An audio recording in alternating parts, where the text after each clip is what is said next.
go. Neil's late again.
Welcome everybody back for the most notorious podcast with your host, 401 Raider Jeff, Mr. Raider Will. What up, baby?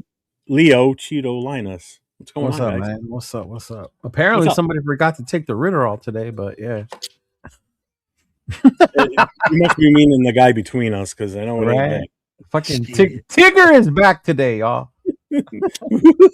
Hey, man. Hey, I'm not complaining. We got Winnie the Pooh right here. I got Tigger. We got Winnie the Pooh right to the right of me right here. So we good, baby. Actually, I'm Winnie the Pooh. That's what I'm saying. To the right. You to the right, bro. You're pointing at Jeff, dog. Pointing at you. On my screen. On my screen, I'm pointing at you. Colorado education at its finest. Yeah, so, yeah, right. So let me ask you this: if he's Winnie the Pooh, what the hell am I? Oh, if you say Eeyore, I'm gonna fucking shut this shit down. I will step away from the group for 1 minute to look out. Oh, he said it. Nah, I would say you're the owl, bro. You're the owl. You're the wise one. You're the old wise owl. Yeah. Mm-hmm. At least you got something right. I'm old and wise. Okay. There you go. Well, let's see who we got in the house for us tonight. We've got Sacktown Mike's in the house. Tanner Jack, thank you, my brother, for renewing your membership. I appreciate you, my guy. He's been with me for a long time too, Tanner Jack. Thank you. That's what's up, Tanner. I appreciate that, man. Yeah. Yes, sir. Supporting my boy. Chris is in the house. Protect the Shield podcast. Make sure you guys check them out tomorrow night in the War Room with him, Severe, and 805. They go on 2 hours before we do on the Connection, so you can watch them, then jump over to us. Fuck those fools. Wow. Okay, then. DeBokes is in the house. What's up? Yeah, right. Those are my boys, man. Raider Ryan. Alon, what's up, Alon? Please tell me we traded Deuce Gruden. I wish, Michael. We wish. I saw your shit earlier. Jason, what's up, Jason? Ayo, what's up, my guy? Hey, all right. Oh, Winnie the Pooh and Piglet at the Jeffrey Epstein. I mean, Mokes, you know who was on there, bro? I don't want to know how you know, but yeah. All I know is I'm not Piglet. Oh, what's up, Mike? Definitely not Piglet, dog. Definitely not. What's up, Money Truck? What's going on, my guy? That would be Nathan. Hobo Raiders in the house. What's up? What's up, man? That's all the introductions. Everybody's there. Now you got one more, man. How you gonna forget Mike? I said he was in at the beginning. I already said Mike. Oh, okay. What up, Mike? What's going on, brother? He was the first one. Mike was number one on here tonight. Okay. So it's been a minute since I've been on with you guys. Last week. Leo, I haven't been on since a week. Yeah, well, you weren't here last Wednesday on the Connection, so at least your picture was, but you weren't. That was funny. And you know what? Shout out to you for using my fucking YouTube picture and not some random shit on my page. Yeah. I almost did. I was actually looking.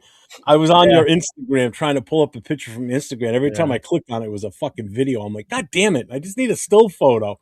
So I just used that cover and I set my phone up and I put my second camera on it. So I'm like, all I know is the super villain eyebrows was fucking killing me as I was listening to it, bro. And that's what people were commenting on it in the chat too. They're like, you better take that off. They're like, Leo's eyebrows killing me. I can't keep watching this. You got. I was dying, man. That shit was funny. What's up, Rush? Government files released. What's up, cool Kev? So how you guys been? How you been? Good, man. Good. Out here surviving. Out here surviving in the floods in California. What? Yeah, there's a rainstorm. So. Is it? Yeah. He said there's a rainstorm, so it's the floods of California. Well, someone sent me a picture of like, oh my God, are you be safe? You're driving. It was Hollywood and the freeway was like underwater. I'm like, bro, that shit wasn't like that yesterday.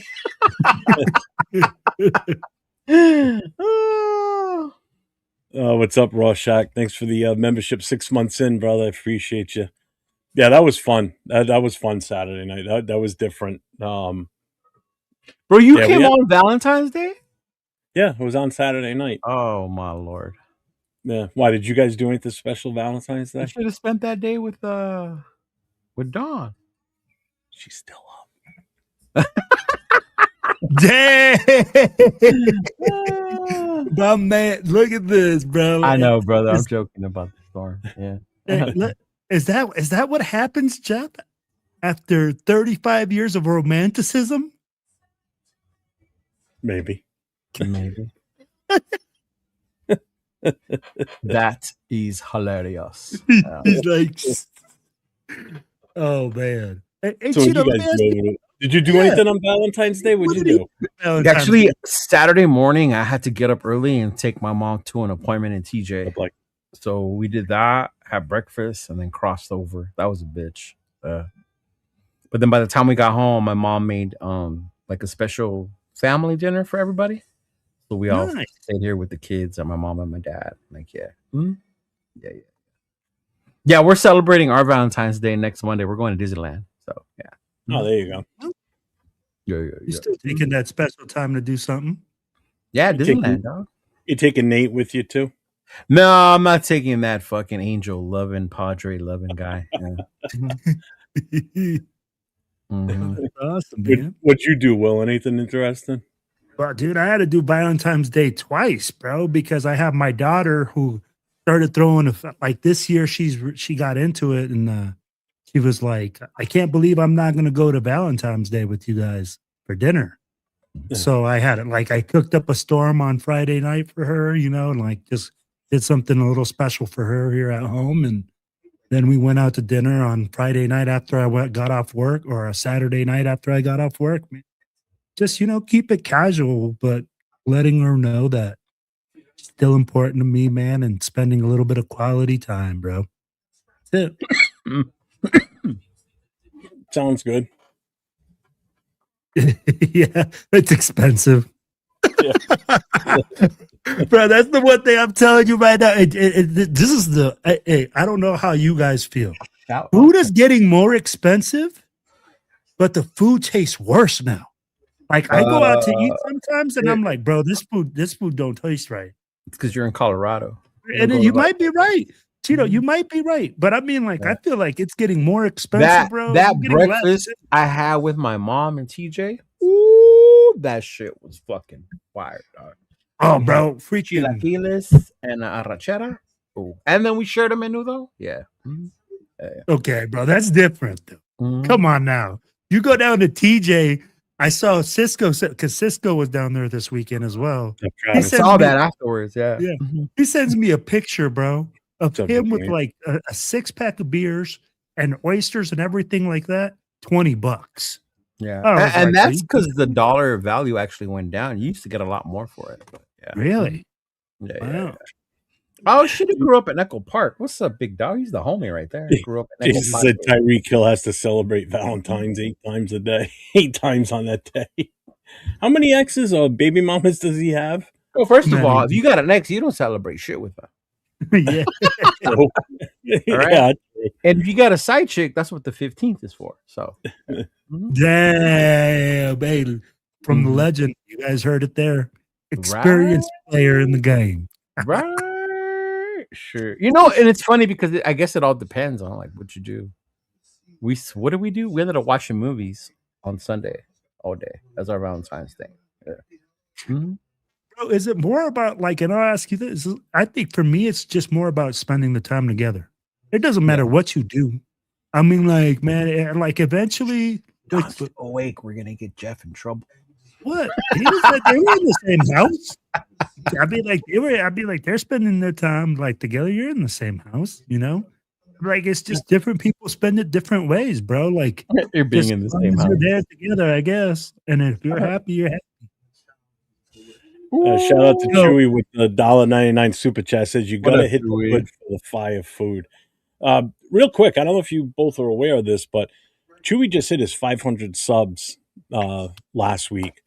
So Yeah, he's he over, did that giveaway. Yeah. he's over 500 now. So congrats to Chewy on hitting that magical number of 500. Yeah, Chewy. Good job, Shout man. out to you, my guy.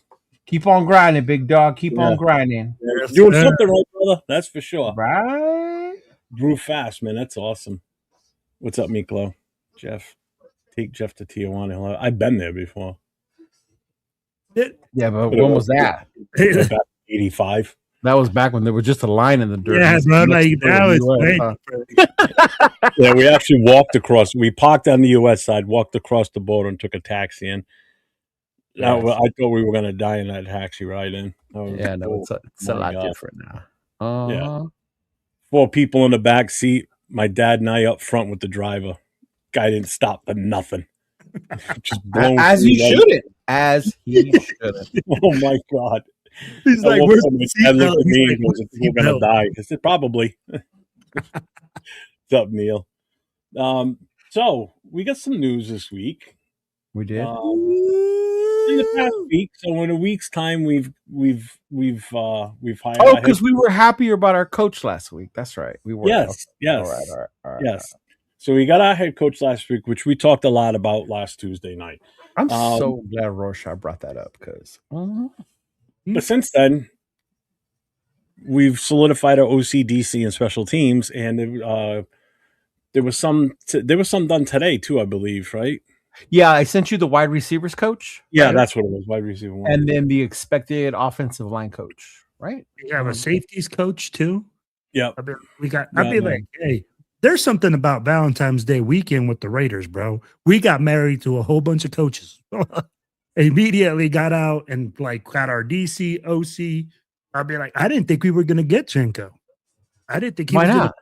I didn't think he was gonna come from Seattle. I thought he was gonna take the opportunity on himself to be the play caller, to be the guy. They gave the OC to somebody else. I saw that after that, but I think that's why he left. Yeah. Do you think so they picked the guy, the tight ends coach from San Fran before he made that move? Mm-hmm. Oh, yeah. Okay. They had to pick him, and then the announcement came about him coming with us. Yeah. Mm-hmm. You see, I got all that news at the end of the day because I wasn't up to date on it, and I just got it all together. So I was assuming that. Come on, Wilfredo. If you're gonna be a reporter, dog, you gotta. Yeah, I'm like, hey. Unfortunately, when I'm at work, bro, I was just like, I looked at it and I said, oh, but hey, like I said, I'm like, I didn't think we were gonna get him, but we got him. I'm like, you see Leonard, so and Leonard is kind of a weird situation, right? Because we're gonna see, well, because everybody's saying that the reason that he got hired is because of Maxx Crosby, right? Which is I'm glad you brought that up because I talked about this earlier with Rundown. And I want to hear your guys' thoughts on that fucking statement. For real. On which statement? What you just said. You just said it. Oh, what I'm saying, that Robbie Leonard got hired to smooth over the Maxx Crosby process, supposedly. I'd be like, for me, I don't think so, man. I think this guy's been waiting for 13 fucking years to get an opportunity. And sometimes things happen for a reason, right? Maybe he wasn't Kubiak's first guy to say, hey, Jim Schwartz, they obviously want like Jim Schwartz, or they want a guy with super experience. And you know what? Sometimes things don't happen, but to me, you have to give guys an opportunity. And why not? If you have a good coach that's sitting there that has been waiting his turn, and you think that he can make the things happen, and he already knows the players in house. I mean, like he doesn't have to go outside and do homework. No, he knows the players. He's seen them for the last couple of years. He knows what he can do with them. I'll be like, He knows we're shit, basically, that we need new players. You could say that. Yeah. I mean, whatever it is, Leonard knows. You know, he knows the defense. Whether he goes like, hey, I can work with these guys or I can't work with these guys. You know, that he already knows that. He doesn't have to do his research. He has a guy there, and they brought in experienced guys at different levels to help him out. Jesus Christ, this special team coach has been coaching for 31 years, Jeff. Yeah, bro. 31 fucking years, bro. Almost as long as I've been married. That's crazy. Almost. Damn. Yeah. It'll be 35 years for me this year. So I think that dude who's coming as our O-line coach, he's been coaching for a while too. He has been. Innocent, he's been coaching 20 years, bro. Mm-hmm. Yeah. 20-something years. Yeah. But what about you, Jeff? What do you think about the Robbie Leonard hiring? I don't Rob Leonard, now that he's not, you know, he's a coach. Yeah. Now he's Rob Leonard. I don't think that had anything to do with Max. You know, and some people are like, oh, I can't believe we went from a D-line coach to to the coordinator. I'm like, how is that? What do people matter? Like think you just come out of the egg and boom, you're a DC? Yeah, it's like, what does that matter? It's part of the natural transition as you move up the ranks throughout your years. Yeah. I mean, people got upset about that. Like, oh, he doesn't have enough experience. Again, a perfect example is John Madden. The guy was a linebackers coach, promoted the head coach. I mean, it happens. That was a big jump from linebackers. Yeah, oh, hell yeah. You know, and look how successful that turned out. You know, I mean, come on. Yeah. It's not that far out of the realm of possibility. Is it just so happens that all this bullshit's going on with Max and everything? Yeah, maybe. So maybe it does seem like it's a coincidence, but I don't think that's the reason. If Max wants out, he wants out no matter what. So if he doesn't want out, he's going to stay regardless of who the defensive coordinator was going to be. Does it help his decision if Leonard is the DC? Maybe. Who cares? I don't give a shit. Yeah. I really don't. I know you don't give a shit, but I'm just I was just wondering what you thought about Leonard as a coach. Period. I don't have a problem with him being the DC. I mean, we got to face it. We're the last team to assemble a staff, so we're not picking from the cream of the crop here. You know, we're kind of getting the scraps, and I think we've attained the top coach that was out there, right? The one that we've been targeting from the start. So that bonus to us, we scored on that one. You know, and now we're taking a little bit of hits on probably some of the other positions because we're so far behind everybody. You know, we waited for that guy that was in the Super Bowl and won it, so we had to wait a little extra time to name the staff. Yeah. Yeah. So, I mean, it happens. What are you going to do? I'm just glad they're not dragging this out. I mean, it's been a week he's been there and he's filling the staff out. And now it's like, all right, seal it up. Let's roll now. It's just funny to me because like people were like, when it came out that Spytek and then we're going to make the decision, allow the coach to pick his staff. And then Leonard was named defensive coordinator. And then all of a sudden, everyone assumed there's no way Kubiak picked him. Joseph. You know what I mean? Like, oh, this Kubiak didn't make that decision. No way. This was made for him. And I was like, what the fuck do you mean? Like, Kubiak just came as offensive coordinator from Seattle. Who's the head coach in Seattle? McDonald. Mike McDonald, right? Yeah. Who was in Baltimore, right? All right, who was over there in Baltimore? Who was coaching over in Baltimore for a bit too? Over there with Mike McDonald? Harbaugh. Was that Rob Leonard as well? And Harbaugh? Yeah, Leonard came from that tree. Yeah. Okay, so there's some familiarity to it. You don't think he probably asked, hey, Mike, how do you think fucking Robert Leonard would do? You know, what do you think about him? Some influence, some shit like that, you know? The fact that when you look at the crap we've had to deal with from D linemen, you know, from Chandler Jones getting injured and us just having to plug and play people when Kuntz went down, like only having Max basically, Wilkins going down, like he's done good with the shit you've given him to work with, in my opinion. Obviously, we could have been better, but I mean, given what he's developed fucking, who the fuck knew who Snowden was, right? Look at Jonah, the development of Jonah. Like to not give him credit for shit like that to me is crazy, man. I'm glad Rob Leonard got it. I am too in a way, and I'll tell you what, I don't even give him like a knock for the whole Tyree thing because Tyree was just a bad pick to begin with. It happens, yeah. You know, he's getting a slide on that one because that was just a bad move on the Raiders' part. Yeah. You know, they didn't give him the best opportunity or the best available at that point because that just definitely would. Could you imagine if we would have had Carter? What that would have been? Oh my God, dude! Oof, Jesus Christ! See, and then that's the crazy part because if you draft Carter, you never have to sign Wilkins. Exactly. So you save a ton of money there too. You use that money for something else, whether it could have been an O-line man or we could have went after a big receiver or whatever, right? But shit like that, when you hit on draft picks like that, yep, it saves you from having to go find that shit somewhere else. Yeah. Yep. Mm-hmm. Yeah. No, Sir Robert Leonard. Hey, did you watch Turf last night? Pigs was on with him last night on the show. It was actually. I heard he had a Rams jersey. Yeah, the Marshall Faulk jersey on, but he had a Notre Dame winter hat on his head. Oh, okay. Yeah. No, I didn't watch it. I just heard. I was driving. No, it was good. It was pretty good. I was watching a good chunk of it. What's up, Alex? And then, of course, after I got done driving, I had to watch Monday Night Raw because back, yes, sir. Moval says if we had to trade one to get more draft picks, which one would you trade first? Would you trade first round pick or Maxx? If we had to trade one, what am I getting? Yeah, it's whatever you get. Honestly, I think you get the bigger haul for the number one pick. Yeah, I think so too. Whatever I get the most for. Yeah, it would definitely be the number one pick you would get more for. Yeah. Because don't forget, there might be teams that want to move up and not for the quarterback. Especially with Chambliss getting another year. Yeah, one less quarterback in this draft. Yeah. Well, somebody may want to move up and even take the shot at Reese or you're not going to move up to number one and not take Mendoza. Yeah, but not if they don't need a quarterback. Do you think if like let's say if you don't need a quarterback, then why are you trading with the Raiders? I don't know. I'm just saying that this. Hey, have you seen some crazy shit?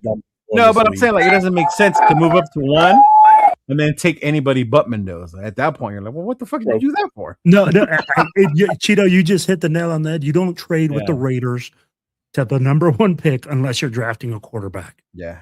Because that's the position of need that we have, and everybody's talking about it. And a lot of teams need a quarterback. Yeah, a lot of teams need a quarterback. Yeah. The coaching staff is going to be the Avengers. Well, that's why I did the Avengers. That's why I did the thumbnail the way I did. I saw that. I was like, this dude. I want to do like a superhero themed of all the coaches, and then Maxx in the corner all pissed off like he's the evil villain. But why? See, you're the one that adds to that shit, bro, with your propaganda. Hey, when I asked you guys the question, no, I get that, but I'm just saying when Nate says I'm propaganda today, like, so I went super clickbait, and just he said a super clickbait, just to twist those screws a little bit more to piss people off. So, I hate you guys. But they're not even like new Avengers because we got Don. 2 old dudes, right? We got a couple old dudes. Hi, Don. Yeah. You going to bed? Yes. Okay. I set my resume. Did you? I did. Hey. Good luck. Good luck, Don. Woo! Finance director. Let's go. Do it. Let's see. I can't say that too loudly because I know. Bye. Love you. Bye, guys. Bye. You guys going to the draft? We'll see. Yeah. Leo will probably back out. I'm too poor. I'm too poor. We'll put you up in our hotel. Oh, wait. Let me look. Let me do some research now. I get some steak on the couch with Jeff. Let's go. Jeff's a little spoon. She said, "There's no way you can be the big spoon whale." She already called you. Wonder why we didn't go out Valentine's Day. See the way she treats you. She treats you great. You should be grateful. I am. Hey, he owes me. He owes me on Friday. There you go. There you go. That's it. You let him go. You tell him. You tell him. My anniversary. You tell him. Oh, all right, go on. Bye. I forgot the anniversary. Not that anniversary. I don't want to. Super hats for Will. Damn it! I don't know what that means. Fuck, I was. Can't do what we did with Graham and let go of plays he's currently developing. So And to just go back to it, Yeah, Cheeto, sorry, go ahead. you keep saying that people are like bringing in. Why do you think that people go feeding into this like that? Like with Maxx Crosby, right? Because it brings you attention. It brings you people look you up. They look it up, and then your name pops up. Bro, and like, and do you Yeah. think that's Oh, why okay, he's Mike. just staying quiet? Because he's just like, bro, like I'm so tired of fed up of fighting I it. told this to run down earlier, and this is the easiest way I can explain it to you. It's like you always constantly getting accused by your toxica ass girlfriend of doing Oh some man, shit, he said and you toxica. don't, right? And you don't. But no matter what you say or do, she's always gonna assume you do. What do you start doing? You stop talking, What's up, Moval? right? You just stop saying shit because no matter what I say, you're not gonna believe me. Yes or no? Hey, bro, when you said La Toxica, that's all you needed to say, bro. So all I'm saying is understand, social man. media and all these other entities or whatever the fuck, that's what they're being. No matter what he says, it's taken and twisted to however you want it to be. And it was proven with Diana and with Jay. And then the video I showed you guys earlier, all of a sudden he's backing up. Well, I don't know now. Like, come on, man. That's not what you said last week in your tweet, bro. And I agree with you. And that's where, like, I think Yeah. we talked about it last week, where, like, bro, he's just fed up with it. Like, he's just like, hey, man, I keep coming out, and no matter what I say, Right. people are going to still say, no, man, Yeah. no, he wants to get traded. And you know what? Have you ever complained at work, Tito? All Or- the time. Yeah. Have you That's ever why- complained that's at work? probably why Tito? I got let go. I told Yeah. the wrong person. I'd be like, bro, I you can told complain. Jay Glazer and he leaked that shit. But you know what, bro? You can go and you can complain about your job, but you still go to work. You're like, hey, man, there's things that are going to bother you, and that's normal in Right. any job, bro.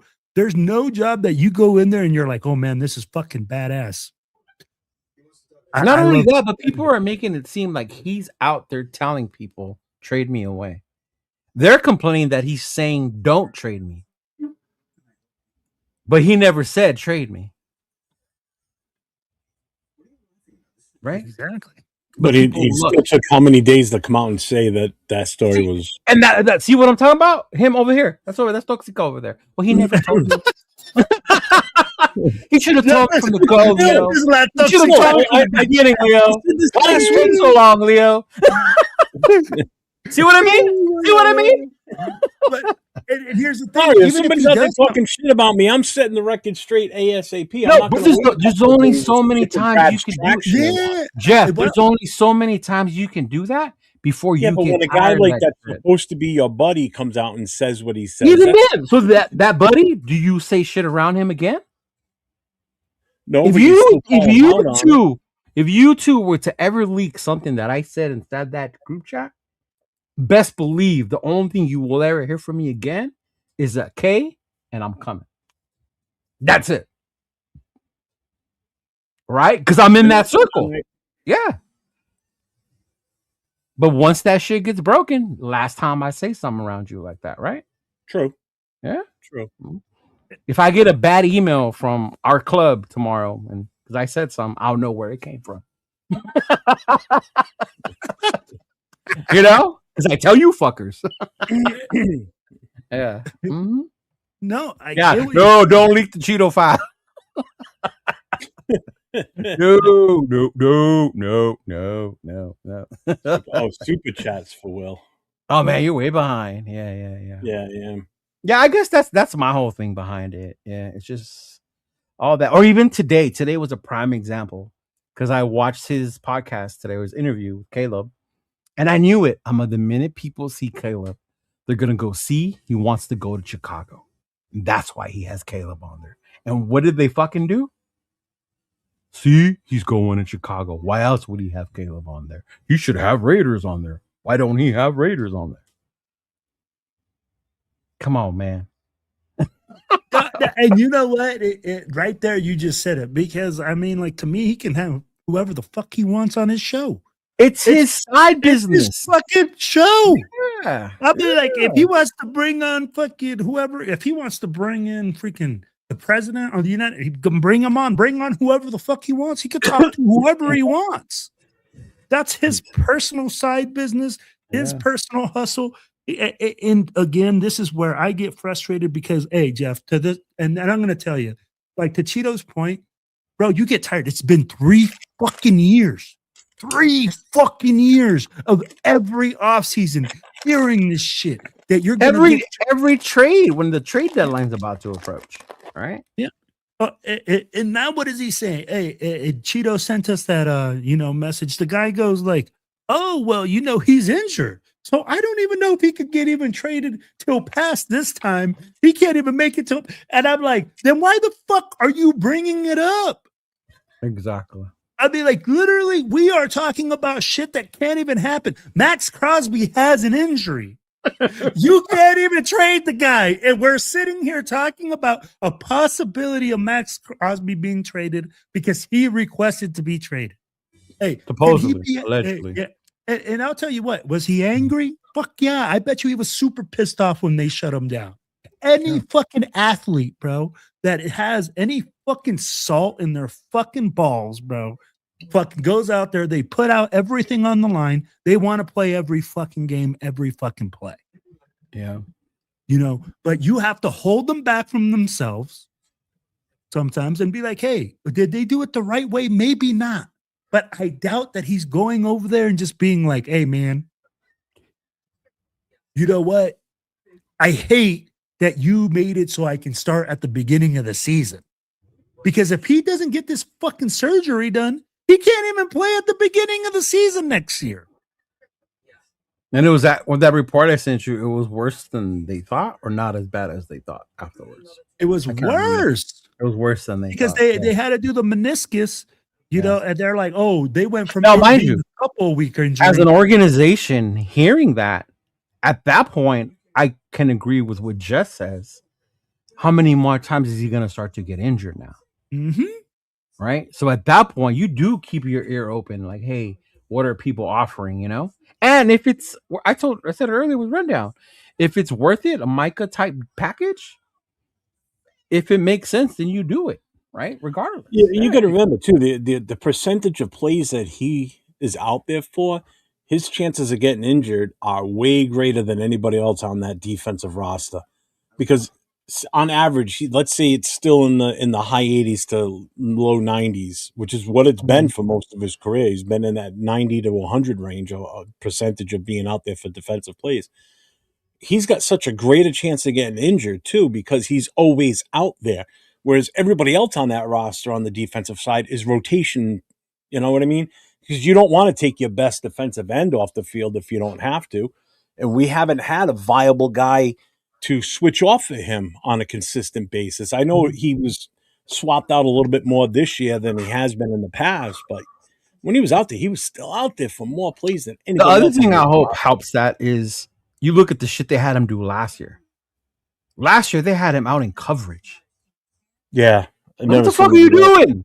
Right? Like, what the fuck are you doing? Like, there's no need for him to be out there like that. Yeah. In coverage. Yeah. So hopefully they'll fix shit like that. But hey. Yep. Yeah. Mm-hmm. So Ani asked the question, on our current roster, who is our best pass rusher after Max on our team? I say pass rusher. Who? He said pass rusher. I'm thinking pass rusher, right? Like I have to have a guy that comes. Well, there's only 2 others. Tyree's not it. We don't have one. It's we don't have one. Tyree. Because Maxx Crosby is not a pass rusher. Yeah. Maxx Crosby isn't a pass rusher. He's actually like a different type of defensive end. He's not a high sack like number type of guy. So he's not like Michael Parsons. Yeah, he's not one of those guys. So we don't have one. Like, all right, well, that killed that question. Then. Thanks, Will. It's true though. I'm keeping it a spade. And you know what? Maxx Crosby again is also really good at run stop. What's going on, Val? What's up, Raider? True, he's also very good, but then there are times where he does over pursue. Absolutely, and that's something he needs to get better at. And he knows that. Yeah, 100%. Don't disagree with you. What up, Val? See, even what Brandon's saying, he may have sabotaged his own. Who said he's the one asking for this? See how you keep feeding We don't know. that That's just it. I don't see that message. Where's who? What did he say? Yeah. Max is healthy. Mhm. Bro, if you think about it, Maxx Crosby right now probably has a higher amount of plays played for the amount of seasons that he's played than more than 60% of the players that he came in. Yeah, but you can't change that because that's how he plays. No. What drives me crazy when people say, "Oh, you got him, shut him down for his own." No. good," or, I'm "You gotta not take him out," saying to like- shut him down. I'm just telling you the amount of plays, bro, on that body Mhm. are that much higher than any other guy for the Is it same though? amount. Or are you just saying that? Bro, you don't see another guy playing that amount of snaps defensively. No? Have we looked it up statistically? Bro, like he's like a 98% or something. You Like know that for 97%. sure? That sounds kind of high. It is. I know it, dude, bro. I That's don't the know. last time I saw one game was like 98% of the snaps. One game? That's not a 3, whatever. 4 Oh, years. Yeah. I'm not gonna say 7 years either. Yeah, you're right. It's kind of hard to say that when he's been injured this year. Fact. He missed the majority of last year. So how can you say that he's True. been playing the most when he's been injured? While he's playing them. Oh, see what I mean? Yeah. Hey, while he's playing, I'd be like, hey man, you can't talk about a guy when he's injured. So I get you. But I get that when people, I've heard that, I say that because people have said that before. Well, look at all the amount of plays he's had, the snaps, and all the couple years that it's adding up. Bro, he hasn't played that much in the past couple years. 2 years ago, he got shut down after what, the Cleveland game? So that was like what, week 5, something like that, right? And then this last year, it was what, 3 weeks before the season ended? Yeah, 3 or 4 weeks before. Yeah. Mm-hmm. Yeah. No, you're right. He does have that where he's missed. So in the last 3 years, he hasn't fully played all the time. Yeah. What up, Capitan Rafuccio? Yeah. I'm looking it up right now. I think I might have found it. Did you? Couldn't you just type it into the chat thing and it comes up? No, I'm in Pro Football Reference because it breaks it down even better. All right. So he arrived here in 2019. All right. Yes, so his first year, 72% of defensive plays, 750 snaps. 2020, 83%, 905 snaps. 2021, 80%, 925. 2022, 96%, 1,085 snaps. And that's when we started calling him Mad Max and shit, right? Like Mad Max around 2021. Yeah. Yeah. Okay. 2023, 95%, 1,081. Mm-hmm. 2024, 97%, his highest one, but only 768 snaps. Because he missed more games. Yeah, because he got injured. Mm-hmm. He played 12 games that year. Yeah. Started 12, played 12. 2025, 94%. 15 games started, 15 total. Number of snaps, 935.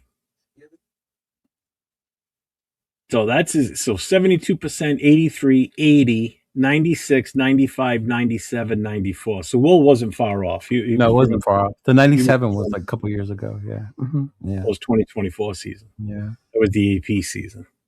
Yeah. But I guess my thing is you can't be mad because that's how he plays. No, absolutely. And even if he doesn't last because of that's how he plays, that's just part of his game, right? Like he's not gonna plan on probably playing 15 years, whatever the fuck, right? Yeah. So his 2022 season, right? 96%, 1,085 yards. So let me see here. 2022, 17 started, 17 games. That season he had 12 and a half sacks that season. 2022? Yep. 12.5 sacks, 47 pressures. Let's see. Bro, Max 8 never had more than 14 sacks in a season, I think. He's 14.5, and that was in 2023. His total tackles was 89 that season. And then if you go to his 2023 season, which was when he had 95% at 1,081 snaps, in 2023, it was 14.5 sacks, 50 QB pressures, and 90 combined total tackles that season. Does it show tackles for loss on there? No, it doesn't. Let's see. QB hurries 20, QB knockdowns 15. 5 of those were like Mahomes. Yeah. In 2022, he had 12. He had 21 QB knockdowns and 12 hurries. Yeah. 13. He blitzed 13 times. You know what? Cheeto hit something key though. If Max were to actually take good angles to the quarterback and not miss half the sacks that he could get, these numbers would be astronomical. If you really think about how many times he over pursues a guy or he takes a bad angle to the quarterback and the guy steps up, I'll be like, Maxx Crosby could have some crazy numbers if he's getting 10 to 14 sacks a season with still missing that. They're not always bad when he does it because he causes the quarterback or whatever to move and leave the pocket. If he had a better supporting cast, they would be able to finish that play when that, like the year Kuntz went off, when it was him and Kuntz. Yep. That's what Kuntz would go off because he would finish those plays. Yeah. That's why him and Ngakwe did so good together. Yeah. Yeah. Yeah. Yeah. Yeah, and Arnie's right too. Even though with him playing as many percentages of snaps, it's lower than 98 average. But he's still down on that list of sacks and, all right, he's got the pressures and everything, but he'll never lead the league in sacks. No, man, that's not his game. As long as we don't have somebody on the game. Yeah, but that's not his game. He's not Miles like that. You know what I mean? Like Miles can do that and probably do it again next year. Because that's Miles' fucking game. Yeah. That's what people want. I think that's what Raider Nation wants Maxx Crosby to be. Is of course. Here. I mean, that I'm sure Max wants to be Miles. Max wants to be those dudes, I think absolutely. He said TJ. Yeah, he said TJ, Miles, and homeboy from Green Bay. Micah.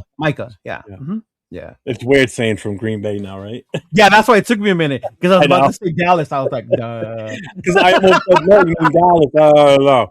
Yeah, and Jason's right here too with what he's saying. I mean, the way you cut his snaps is more 3 and outs.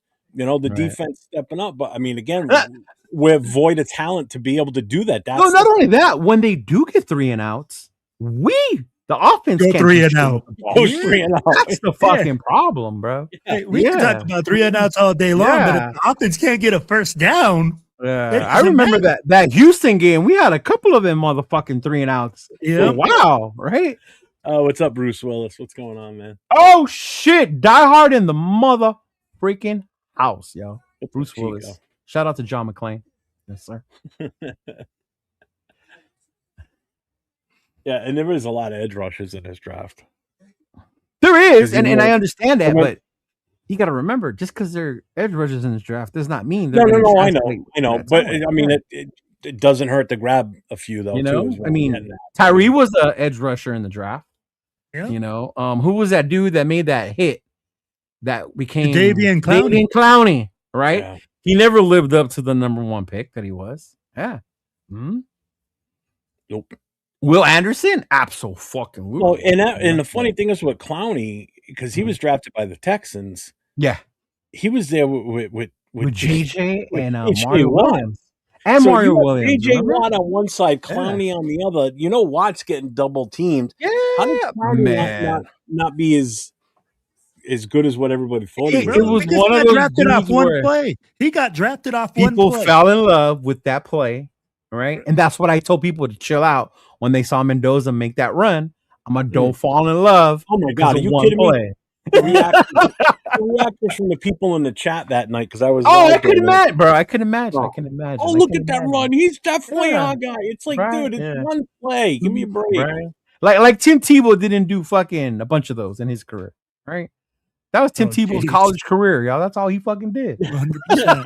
I will say this: Tim Tebow was a And tough the son of jump a bitch, pass. man. He took. Oh, he's a some tough motherfucker. Tough, tough, Bro, tough motherfucker. he's 245 pounds. He's built like a freaking See, linebacker. The sad part for Tebow was he didn't have the arm talent to play quarterback. He never had the arm talent to play quarterback in the NFL. In the NFL, yeah. Mm-hmm. Those Ducks were horrible, bro. Yeah. I mean, like I saw those Ducks in Denver. Like they were bad. Yeah. He's guilty. Oh yeah, rest in peace, Robert Duvall. Actually, Reverend Jesse Jackson passed away today too. I saw that. One more to go. They'll have one more. Remember, they always come in threes. A, B, C. You're in the top 3. In the last 4 years drafted, who was our best defensive end graded, regardless of round drafted? Dude, that's like picking from the trash. Yeah. Right? It's like saying in the last 3 years, who's our best wide receiver we drafted? Like, you know, like, yeah. Well, I might look like one because I am. Yeah, I was about to say. I didn't want to say it. I didn't want to say it, but I'll just let him say it. Yeah. That's what Dawn's anniversary is, by the way. Right. It's a 10-year anniversary this Friday. Right. Oh, Is awesome. it? Yeah. Nice. Yeah. You get a 10-year, Congratulations. 10-year. Yeah, I'm going to the event on Sunday so I can handle it. Yeah. He asked me to Actually, do it. one of my military buddies hit that mark, and he wanted me to go to his ceremony. And I did not understand why, but when I got there, I understood. I was like, okay. Yeah, she wants me to go on Sunday and give her. She wants me to give her coin. So Yeah, I said, yeah. Of course I will. Mm-hmm. I said, but I'm not sitting around singing Kumbaya and telling my story. So no, I will go. True. See, Howie Long's best season in sacks was 13. No one in the nation questions him. So stop on Max and Howie and Greg Townsend. Hold up, stop what? Well, no one's questioning Max. What are you talking about? 107 sacks in his career. Yeah, I don't get why.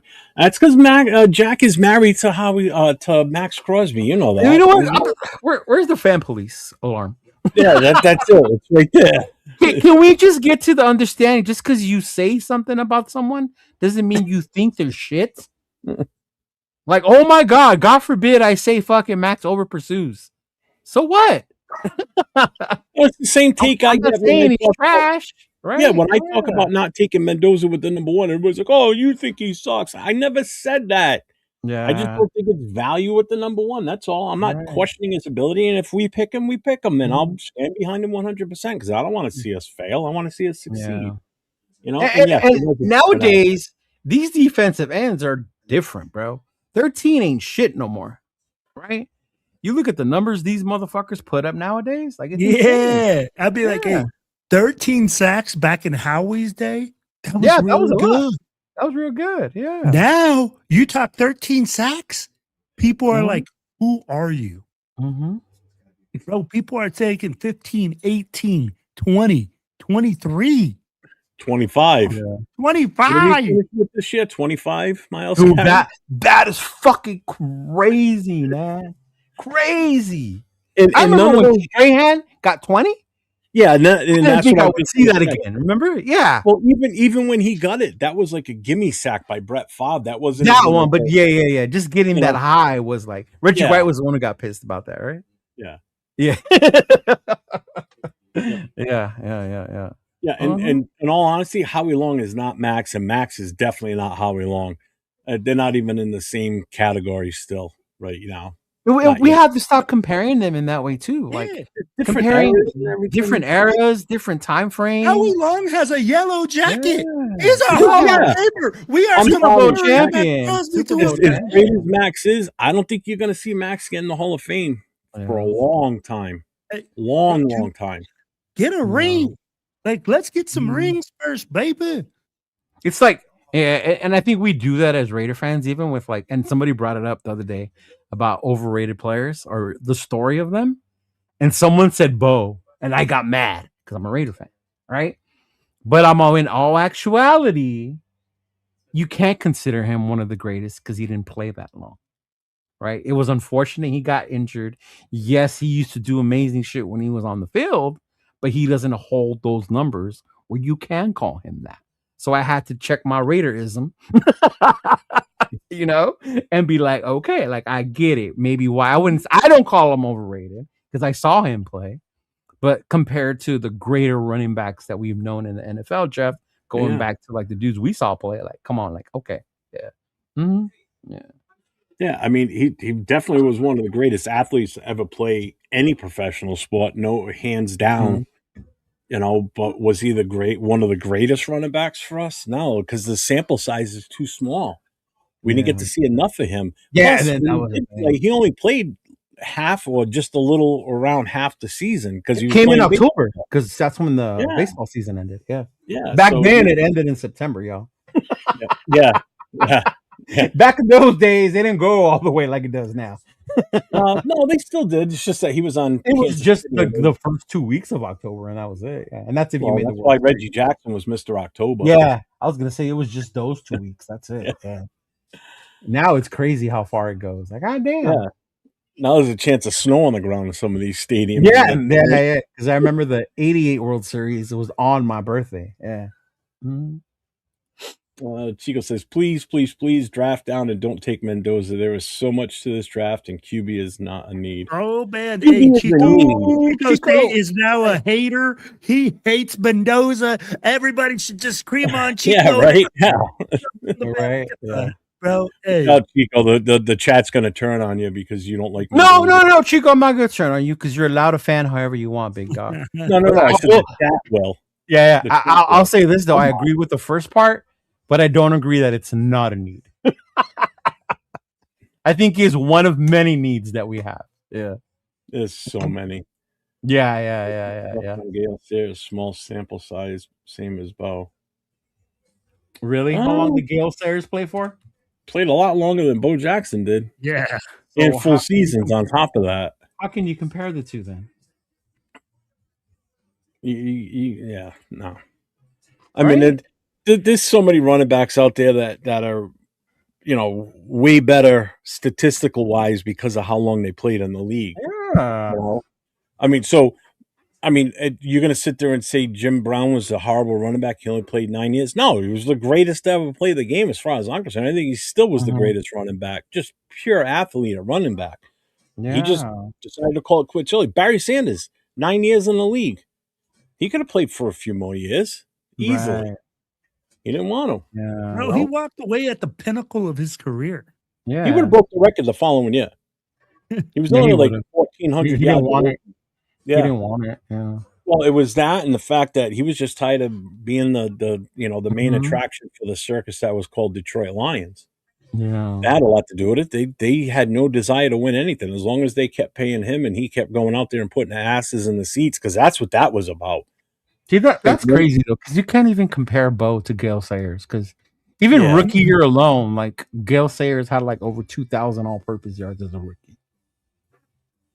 Like, that's insane. Back then, as a rookie, you know? And he played, what, I think 6 years? 6 years, something like that? Yeah, 6 or 5, something like that. Oh, no, it's 6, bro. I got his picture on my wall. Yeah. I'm like, bro, that dude is... Gale Sayers? Yeah. Why? Because I have an autographed picture of Gale Sayers. But why? Because I like Gale Sayers. How come? Bro, I love the way that he's like his running style. I mean, like, I wish I could run like that. But you know what, bro? It's just, again, I wish I could have played running back too, but I sucked at that. So let's just move on for playing running back. Yeah.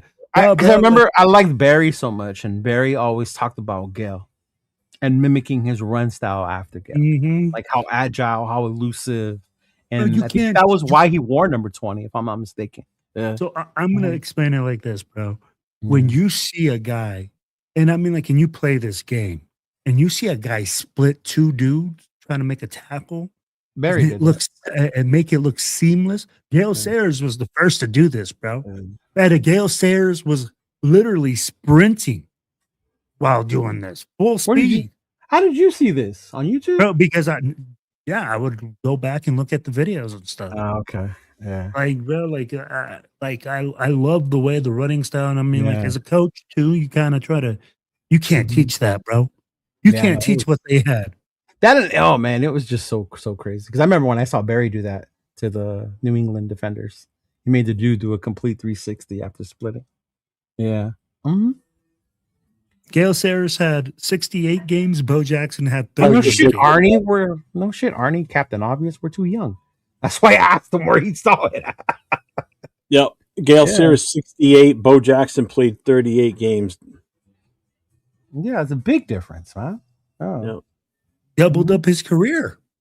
Yeah. Gale Sayers, the Kansas Comet. Yeah. Kansas Comet? Yeah, bro. Oh, see. Jack McKenna is correct. Bo never trained for football. And I understand that. That's why I said the legend of what could have been. Yeah. Again, just because you say something about someone doesn't mean you think they're trash. Jesus Christ. But Bo's passion was never football. It's baseball. It was always baseball. He loved baseball more than and that's why he's like, he doesn't even talk about his football career. And it's not even like, to him, he doesn't want to talk about that. Yeah.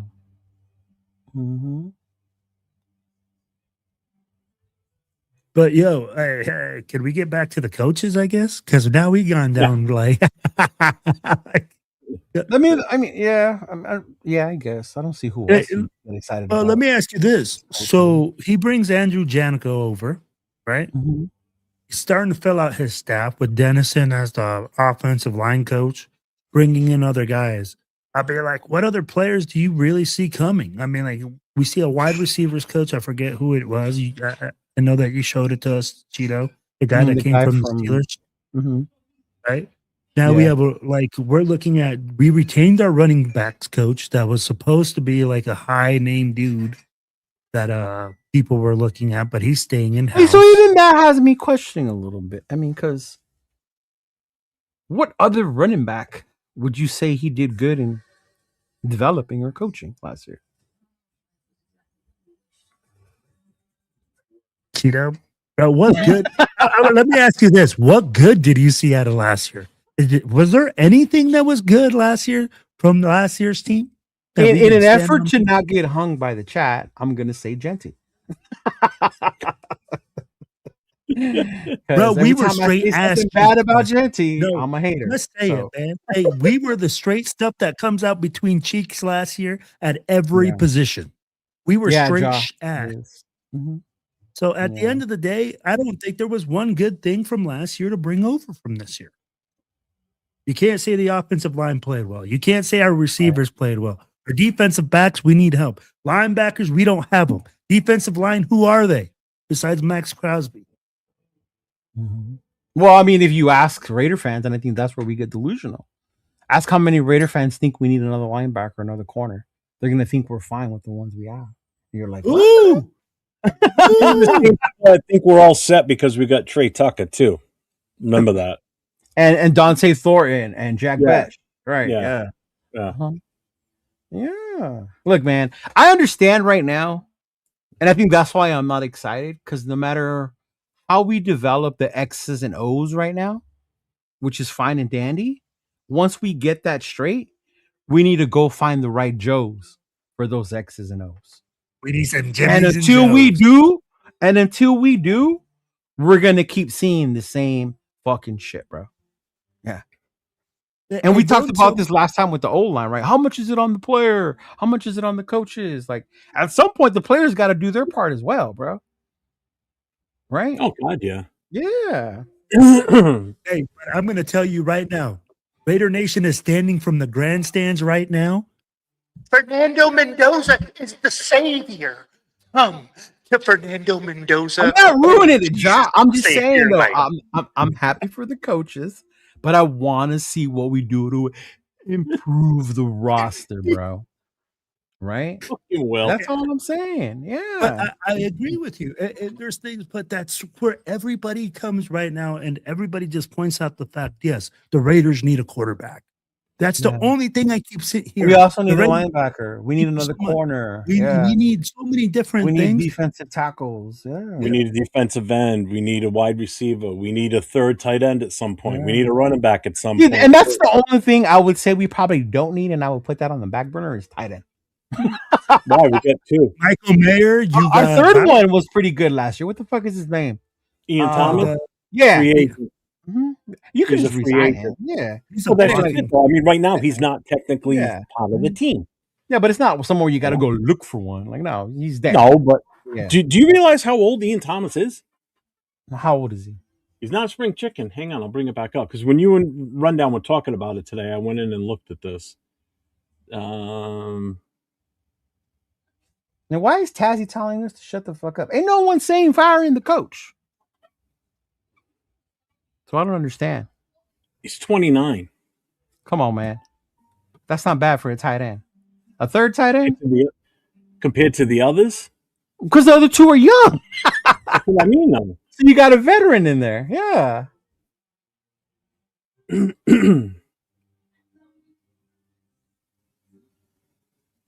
then you look at his history, right? So 2023 on the IR, 2024 on the IR, 2024 on the IR again. Yeah. 2025 with Carolina. Then he was an unrestricted free agent. We picked him up. And he was an unrestricted free agent for Carolina on 3/25. So March last year, we picked him up. So he's spent 3 different stints on the IR. Yeah. So he's also been injury prone through his past too. So he doesn't have like a huge statistical career either.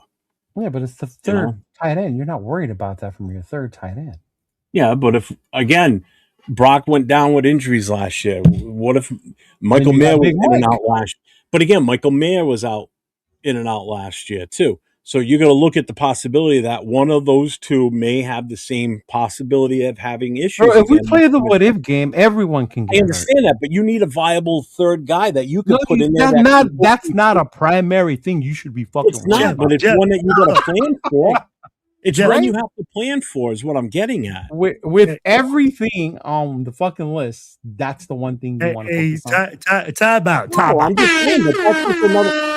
saying that's just another position on the list that we have to try and make sure we fill up too. Yeah, but ain't one you really have to be like, oh my God, what do we do with tight end 3? You know? Let me ask you this. Out of every single position that the Raiders need right now, tight end number 3 is probably number 48 on the list. But again, it's still a roster spot we need to address, though. They have to, whether we address it in free agency. We can do that in free agency. We can do that in free agency. We can do that through different methods. I understand that, but I'm just saying it's another position that we have to make sure that we have it covered. I'm just trying to show you how bad we are on this roster and how many positions we need. It goes further than just needing a quarterback. We're going to need a fullback. I said that, but I said out of all the positions, the tight end is not one we should be worrying about. No, it's not. But again, we still need to address it. Hey, I'm going to tell you guys something. Again. He's done. We need a fullback. We need a fullback. What if my uncle was my aunt? She's probably from the Bay Area then. Well, that would explain a lot what's wrong with you then, Jack. Get out of that pool, man, because that gene pool's corroded. Waller probably available. That's true. Oh, no, let's not go with Waller. Since we're bringing back Derek Carr, let's bring back Waller too. Building the trenches, there's where it starts. Yep. Yeah. You have to start it inside out. Indiana, we might have some Joes in the building. What Joes? Who? Juan, tell me the Joes, por favor. Yeah, please.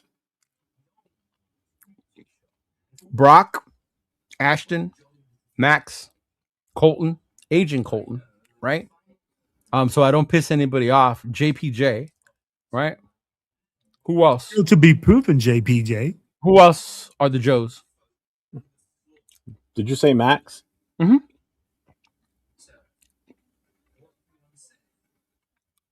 Damn. Michael Mayer? No. Maybe? No. No. See, okay. He's not a Joe. Okay. To you, he's Bro, not a Joe. and JPJ is Thanks, not brother. a Joe yet. People keep thank saying you, he's bro. a Joe, and JPJ's unproven. What up, AR? What's going on, man? Mm-hmm. So let's keep it a buck. Is JPJ a Joe? No. What's up, Laker Nation? Right. Afakasi's in the house. What's up, my Yes, guy? sir. The discourse between those who wants to draft Mendoza is when to draft a QB. NFL teams, when drafting high, takes a QB when available. They don't trade away the pick. That's funny because Yeah. I remember Chicago trading it away. And they needed a quarterback. I'm just saying. The next what happened. So there goes that theory. Valentine. All right. Yeah. Oh, you said the magic word. You said Tommy what I Tommy mean? Ami and coaches in the chat. What's up, coach? See what I mean? Tommy, exactly. Tommy Eichenberg, right? Jesus Christ. Yeah. I love it. We do need a fullback. Raider Mooch is making sense. What he calls Will Raider Mooch. Yeah. Right. Oh, We need man. linebacker, defensive Just look at the tackle, Kubiak edge, wide offense, receiver, man. O-line, corner. We can fix it one day with Tyler Linderbaum, Braden Smith, Cole Strange, Michael Pittman, defensive end Chubb, cornerback Woolen, safety Cobe, linebacker Walker, defensive tackle Myers. If that's how it happens. Hey, man, if you wake up from that wet dream, bro, let me know, bro. And to quote my Samoan homies, that sounds good. But in reality, come on now. Yo, bro. What is the likelihood of that happening? Right? Welcome to Raider Nation. No. Go Devon back to the Green. list. See how much that alone costs. Oh, that ain't gonna be cheap. No, Chubb is $30 million over. Is this And over? Linderbaum's going to be in the 20 million range right there. Is this over the There's 100 half your million cap. that we have? Yeah, there's half your cap and two players. It's a Pittman Madden ain't gonna dream. be cheap. Now you made it sit. It's a Madden dream. Yeah, it's Yeah. 100% Woolen a won't be Madden cheap dream. either. Mhm. Right. Pittman won't be. Bro, none of those Both players are won't going to be be cheap. Pittman is not cheap. I would rather have Pittman over Pierce, but Pittman won't be cheap. Yeah. I don't None care. of those players are going to be cheap, 100%. Yeah. Oh, we got the money, Mm-hmm. as everybody says. Remember that. Right. We also But have the only problem is out of all- 25 free agents. Yeah, but the only thing with this list, and normally I don't give Josh shit, but he's only got one offensive lineman on that, and that's one of our biggest needs. So does that mean we're putting the rest of our stock in what we already have, and then hopefully we draft? No, we're something drafting that hit some the roster. Yeah. You know, that He has means a we're couple still of not going to be O-linemen drafting in more this draft. linemen until third round or beyond, unless we make some moves. Right. Because first round's going to be Mendoza, second round's probably going to be a defensive player more than likely, or a wide receiver. Why are You we know? bringing in Calais Campbell to mentor and play alongside Tyree? It's time Campbell, to he's give like up 40. on Tyree, y'all. Let it go. Tyree is not, you're not going to move him. You're not using him wrong. Tyree is what he is, man. A bull rusher and a Thanks, Hall of Brandon. Famer when he's unblocked. That's it. That's it. Right? Mm-hmm. Yeah. We're going to only end up with 5 guys. Yeah. We're going to end up with 5 That's what I'm guys. saying. Yeah. Tyree sucks. Yeah. Mm-hmm. Oh, see, he even admitted it. It's a Madden dream. Yeah. That's what I said afterward. This is a bad injury. The only problem with Calais Campbell is the dude's like freaking 90 years old now. But why are we saying that he needs a mentor? All time. Like, come on, man. Like, Yeah. Who needs a mentor? Sorry. Like, that was Tyree. loud. Bro, Tyree. Tyree don't need Tyree needs a new set of wheels. That's what he needs. He needs a new set of explosion. But like whatever it is, he needs Lloyd would be a good pickup. Lloyd would be a great pickup, Yes. I think. Yeah. a great pickup at linebacker. Mhm. What's up, Ray, tonight? Oh, I got an answer to this lead one. the defense and be out there all 4 or all 3 plays. That'd be fantastic. So Raider Knight says the hate on Mendoza is wild. What does he have to do to win 2 Heismans and 2 Natties? QBs get praised for a lot less. Just wild. I'll tell you what he has to do: play defensive end for us. He's got to be a 2-way starter. He'll quarterback and be defensive end.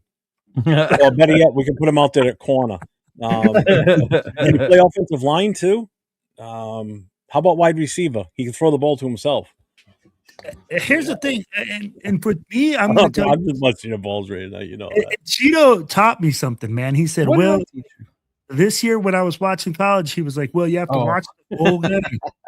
He was like, you have to watch the whole game. So what I did, I went back and I'm like, I'm looking at it, and are we basing this whole thing of Mendoza off 1 year, of what he did at Indiana? I've only seen one content creator use his Cal tape. One. And that's crazy that only one person has gone back to use the Cal tape. Everybody's basing it off Indiana. Yeah. Mm-hmm. Right. So if you're basing it off Indiana, can we be honest and say that basically Indiana had a bunch of 24-year-old men playing because they had a bunch of 4th, 5th, 6th-year guys out there? Mm-hmm. I'll be like, they had a ton of grown-ass men playing out there. They were superior in a lot of aspects. And now we're trying to say like Mendoza is going to come to the Raiders, who are depleted at a whole bunch of spots, and come and be just as good and be just as efficient with this team. Right. No, it's not going to be like that. And that's the hard part, right? We're not saying that Mendoza's not a great player, that he's not a good player, but Mendoza needs help. Mendoza needs an offensive line. Mendoza needs things to happen. And that's why he went from Cal to Indiana, and he had great success in Indiana because he had a great coach, a great offensive line, a fucking run game, and the RPO system was simple enough for him to execute. At the end of the day, that benefited him. I'm not saying that the kid is trash. I'm not saying that the kid is bad. I'm saying that the kid, if he comes to the fucking Raiders, he needs help. Sorry, guys. I'm just tired of seeing this shit where if we don't agree with us saying that Mendoza, Coach, I like that. I like what Coach said. I honestly like what Coach said. This one? Yeah. That I can agree with you when it comes to that kid. Yeah. I'll say this about Mendoza. Yeah. Mm-hmm. I believe that whatever he lacks, he'll work his butt off to not lack whatever that is. This might be his best quality. And again, like I'm not knocking the kid for his talent. That I agree with you 100%, Coach. Yeah. Mm-hmm. If we do take him, that's the one thing I'm not afraid that you're not going to see in him. Right. But mind you, you can work as hard as you want and all that, but you still have to have the ability to do that. And I'll only say that because we talked about Tebow earlier. And I'm not saying Mendoza's Tebow. I'm not. He's way better quarterback than him. But he worked his ass off to try and get as good as he could. But there were just certain things he could not do. Right? And now Mendoza, he's going to go out there. I guarantee whatever they're teaching him, how they're going to do it, he's going to give it his. He's not going to bust a Jamarcus, y'all. Is my thing. Yeah, he ain't gonna be not watching. He's not gonna be the guy not watching film. He's not gonna be the guy not studying plays, not talking to coach stuff. Like he's definitely gonna be that guy. Yeah. Mm-hmm. All right, real quick, Tazzy, are you referring to the comment you made prior? Because I want to go back to that real quick. Yeah, and a lot of Raiders. Were you talking about this one here? You all say Mendoza, but leave out our sorry ass O line. We need O line to have him produce. Just look how Burrow in Cincinnati. Because if you're referring this to your other comments, I've been saying this all along that I don't want Mendoza to pick. Yeah, all three of us up here. So I don't know if you're new to this show or not. That's why we're known as the Mendoza haters, because we want O-line. Yeah, well, that's what people call me and Leo and Nate. That we all hate Mendoza, but we don't hate the kid. We just think that there's other needs for this team, particularly an offensive line, and we got to get that solidified before we even think about bringing in a kid that's going to be the future of this team. Because what good is the future of the team being the quarterback that we're going to bring in, and if we don't protect him, we're going to destroy this kid. It's going to get destroyed out. 100%. Be starting this year. Yeah. How many number one draft picks have been drafted, guys, as high-rated quarterbacks, gone to shit teams, and because the offensive line can't protect them because they don't have protection. They fucking just disappear. Right. Bro, it's a constant thing. Teams draft a quarterback thinking that the quarterback is going to make all. Hold on. Can I answer this real quick? Go ahead. I get so tired of this. They only have 4 or 5-star recruits. Just because you were a 4 or 5-star recruit going from high school to college does not mean you're a fucking superstar. And Jack Kennedy, you should know this because we had a quarterback by the name of Ron Paulus, who was a 5-star quarterback. I remember Did he that. perform like a 5-star quarterback at Notre Dame? I remember that name from Notre Dame. Absolutely not. So just because you were coming of Joe Montana coming out. Of Yes. I remember that. So just because you're a 4 or 5-star does not mean you're guaranteed to be a successful college player. You still have to work hard at it. You still have to learn the skill, the craft, fit in the right fucking system. So that's how I will answer you that question, right? Why a team with less 5 or 4-star players? Because of NIL, they brought in stars. They built up this O-line. They have this amazing fucking run game, right? So don't sit there and say, oh, only the teams with 4 or 5 stars win championships. NIL has changed that shit, y'all. You got 7, 8-year seniors playing in college football. Yeah, you're grown men. These aren't just high school kids moving up. Come at me with that 4 or 5-star bullshit, y'all, because that shit gets old. And it's the funny thing you say, Paulus, and I was never one to follow Notre Dame. Like, I mean, I would in a way, but that just goes to show you how much hype was on that kid. Dude, there was so much hype. I knew about him because of the hype that was on him. And how long did he last in the NFL, Leo? Did he? Oh my God, he got drafted by who? Was it Minnesota? How long did he last in the NFL though? Fuck, I don't even think dude, I don't even know how long he lasted. I couldn't even tell you. I was so disappointed in his college career, like I was disgusted by the time he left. Yeah. I mean, he, like I said, he was supposed to be the next greatest quarterback to come out of Notre Dame, and you know, he was like his bar was up here, you know. Yeah, I mean, you gotta understand, 4 or 5-star recruits means in high school you were that good, and now you're going to college. So, and I'm gonna say something right now, Cheeto. Just because you're a 4 or 5-star recruit in high school don't mean fucking shit. It means that you got enough exposure that teams are looking at you and you're a quality player. Because there's a bunch of players that are 0 stars that are in the fucking NFL. There's a bunch of players that were 2-star, 1-star, everything like that are playing at a really high level at these universities. So don't hit me with this 5-star recruit crap, because that's when they were in high school. When you're in high school, you're a totally different athlete than when you're playing 1, 2, 3. It's like saying that only NFL teams with 1st, 2nd rounders are the good ones because they're the ones who make the Super Bowl. Like, no, man. Like, come on. Yeah. Oh, Joe Alt wasn't a 4-star recruit. Look at that.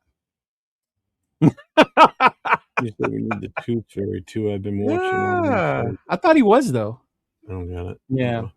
Mendoza been like, I mean, Bill Musgrave recruited him to Cal, 2-star QB. If he didn't recruit him, no one will speak about him at all. Facts. And Bill Musgrave is a bad mofo. Right. He actually he coached here at this high school here where I live in this town, man. He said, like, who the hell is Kirk Cousins? It's the quarterback I do not want to come here. Jesus Christ, I don't want Kirk Cousins to come here. Oh my God, I would be so mad if we signed Kirk Cousins. Especially if we cut Geno, because now we're going to be taking a hit for his cap, and now we're going to spend money to bring in another quarterback. Tell me how that makes sense. Oh man, yeah, that would be insane. Tell me how that makes sense. That would be like going out and then go back to that list that Job put up of all those free agents that we want to get. You're losing money, so because Kirk Cousins ain't on that list, and we're going to have to pay him. He ain't going to be cheap. He's going to be cheaper than what his current contract has been. Yeah. No, he ain't gonna be cheap.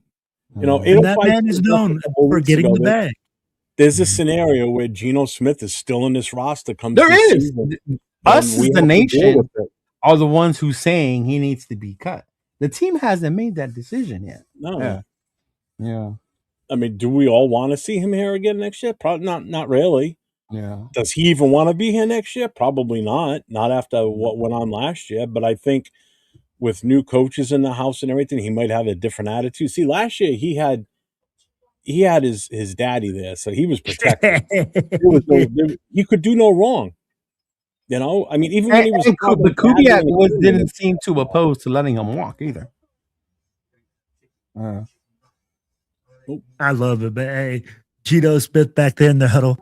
Daddy, Daddy. I can't believe we let this dude have a soundboard. We let him have it. He bought it himself. I'm just saying though, like Jesus Christ. I feel like I'm the 1980s radio show, man. I'm telling you. What up, Rundown? What's going on, man? What's up, Rundown? I see you, brother. Yeah. Love to bring up obscure stats to prove their case. Makes me wonder. That's right. Mike's one of the ones that doesn't want Mendoza either. Oh, he doesn't, huh? Yeah. Nope. Yeah. Let's see. The Mendoza talk will be over during Combine, where Kubiak will take answers. If he says we got to look at every prospect, skips the questions, he might not be into him at QB. All right. So a lot of your streams only have under 20 people talking and watching. Oakland was real. I grew up watching. Oh, Lord. I should have known you were one of those. Okay. I should have known. Yeah. Should have known. Under 20 people. Who gives a shit? Whatever.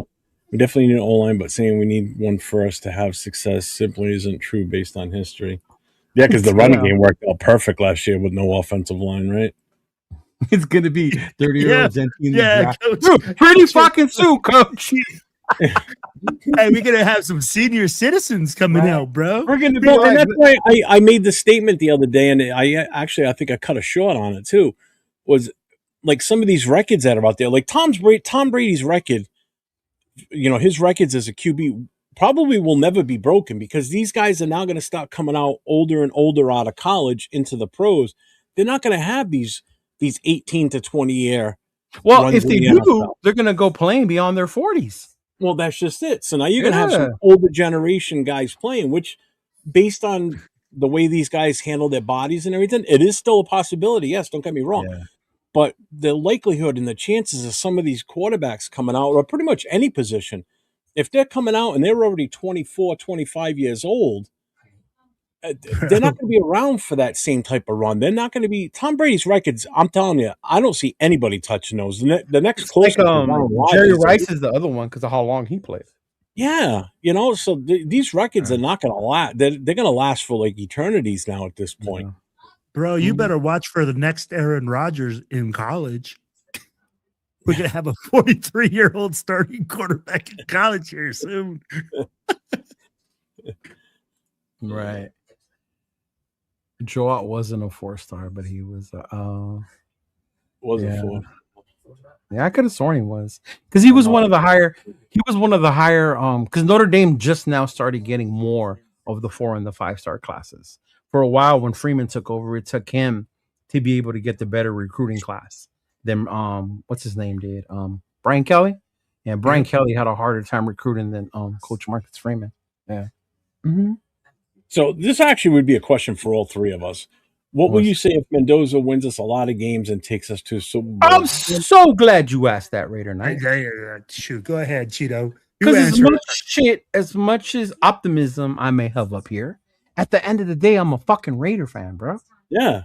If we win, I'm going to be ecstatic. I'm not going to sit here and say, oh, my Lord, we won, but fuck, why did it have to be with Mendoza? Like, no.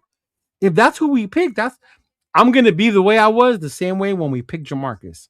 That's the team that's the dude we're rolling with. The same way when they picked Leatherwood. Fuck, I hated it, but that's who they chose. That's still my fucking team. At the end of the day, that's still my team, no matter who the fuck they pick. Yeah. But we can all have our opinions about who they take and who they don't, or how to do it. Doesn't mean they have to listen to us. Like I said, if we draft him, I may be in the moment of us drafting him, might be upset at that moment because that means we didn't trade back and we're not going to get a haul for that pick. Right. But I'm still going to stand by. I was upset last year when we took Genty because we still didn't address the offensive line first in free agency. So that worried me. And then you know, we didn't follow through in the draft. You know, we made some weird moves last year in that draft, and it still was. It was weird what we did in free agency, and then we still drafted him. I was like, holy shit, because we never really addressed it in free agency. No, well, I mean, come on, Kappa. I mean, the guy was our savior last year. Remember that, right? So, and there isn't a better player in this draft than Mendoza other than Caleb Downs. No DL, no OL, no wide receiver, nobody. That's your opinion, Money? That's your opinion. Yeah, I'll be like, that's all to be evaluated. Yeah, I'll answer that question, bro. A 4 or 5 recruit doesn't mean you're not going to do shit. What I said was Mendoza played versus approximately 50 of those guys. So, okay. So did everybody else in college. I'll be like, woo! Yeah. I mean, like, what you want me, bro? Everybody else in college plays against a bunch of 4 and 5 star recruits. Right. Let's see. Gino won 10 games the year before he came here. Why can't he do that again under Kubiak? Well, he wasn't with Kubiak. I mean, you got to think about why he didn't, though. Was it just his fault? And here's a two-way street, right? What are we worried about Fernando failing? What are the things that he needs? Offensive line. What else? Weapons on the outside. Okay. Did Gino have those? No. Thank you, Cheeto. And I'll tell you what, hey, Cheeto, you know what? If Mendoza takes us to the Super Bowl and wins us a Super Bowl, I'll be right there next to you, bro. And I'm going to be like this. Fernando, you are the savior. You came to the dark side and you took us to the promised land. See what I mean, Jeff? Yeah. Uh-huh. Yeah.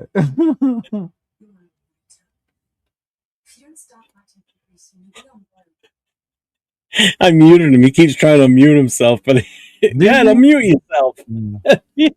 See, that's the other thing with the accolades. Oh, he won the Heisman. He won the championship. So did fucking Tim Tebow. Right? So did Gino Torretta. He won the Heisman. How good did he do? Right? Like, there's so many award members that you can say, and then you said, oh, did that mean they're going to be the... No, man.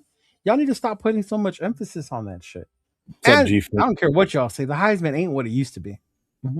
100%. Yeah. No.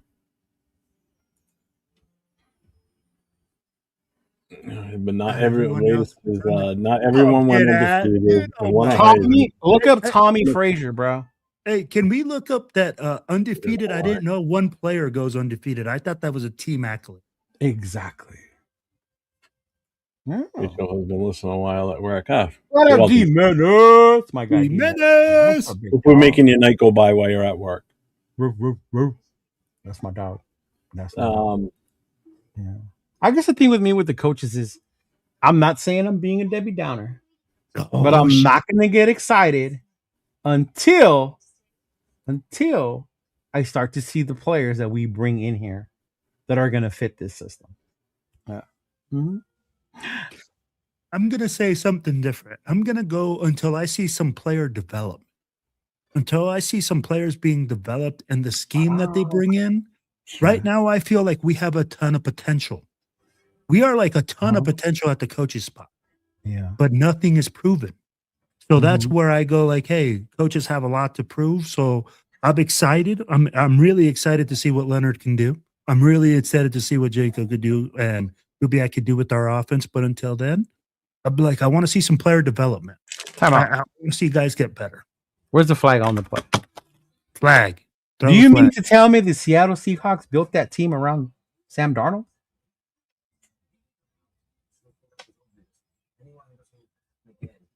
I knew you were going to go with that route.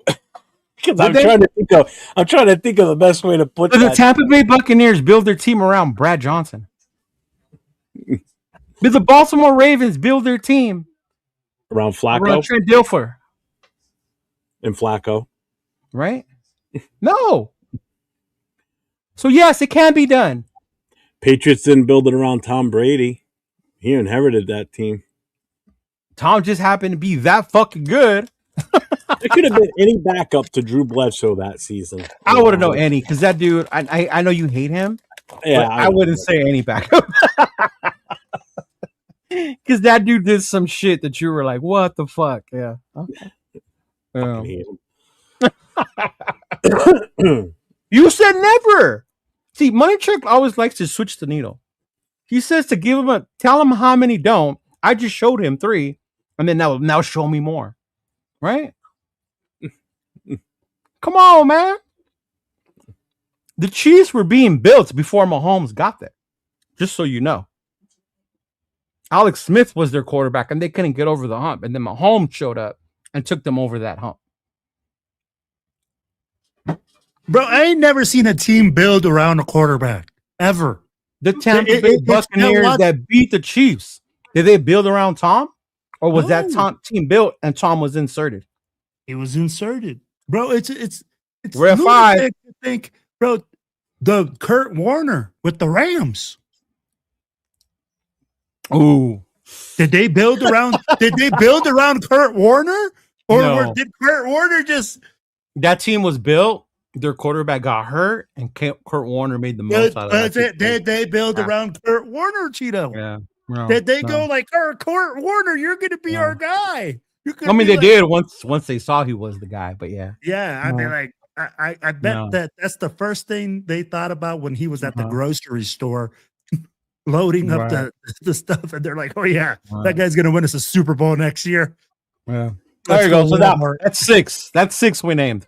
Who else? I mean, it looks like other GMs have done that, right? Were the Giants in the 80s built around Phil Simms or their defense? No, bro, they were. Oh, Jesus. Hey, I thought the Chicago Bears were built around Jim McMahon. So,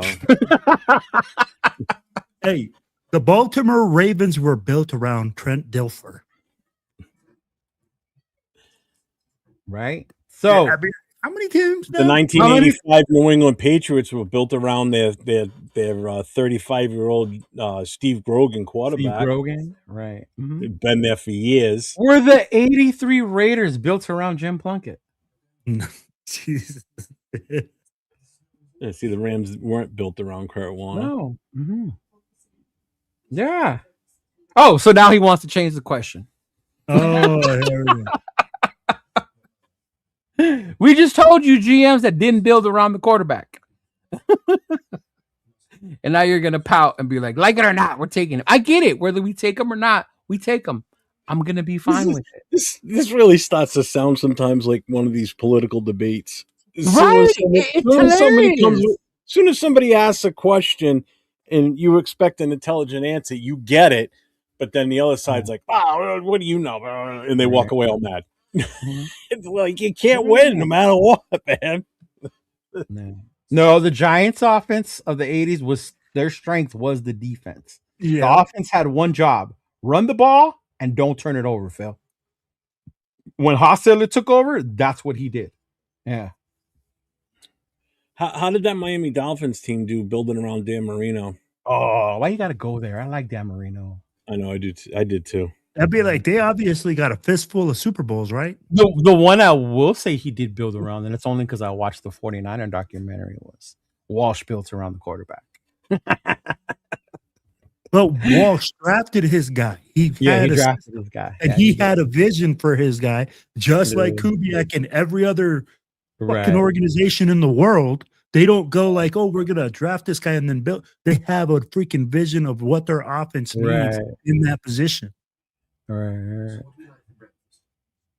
See, and then that's the thing. Like, I'm not complaining. It's to pick whatever he is. You asked us the question: what GMs don't build their team around the quarterback? We answered it, and this is what you go to,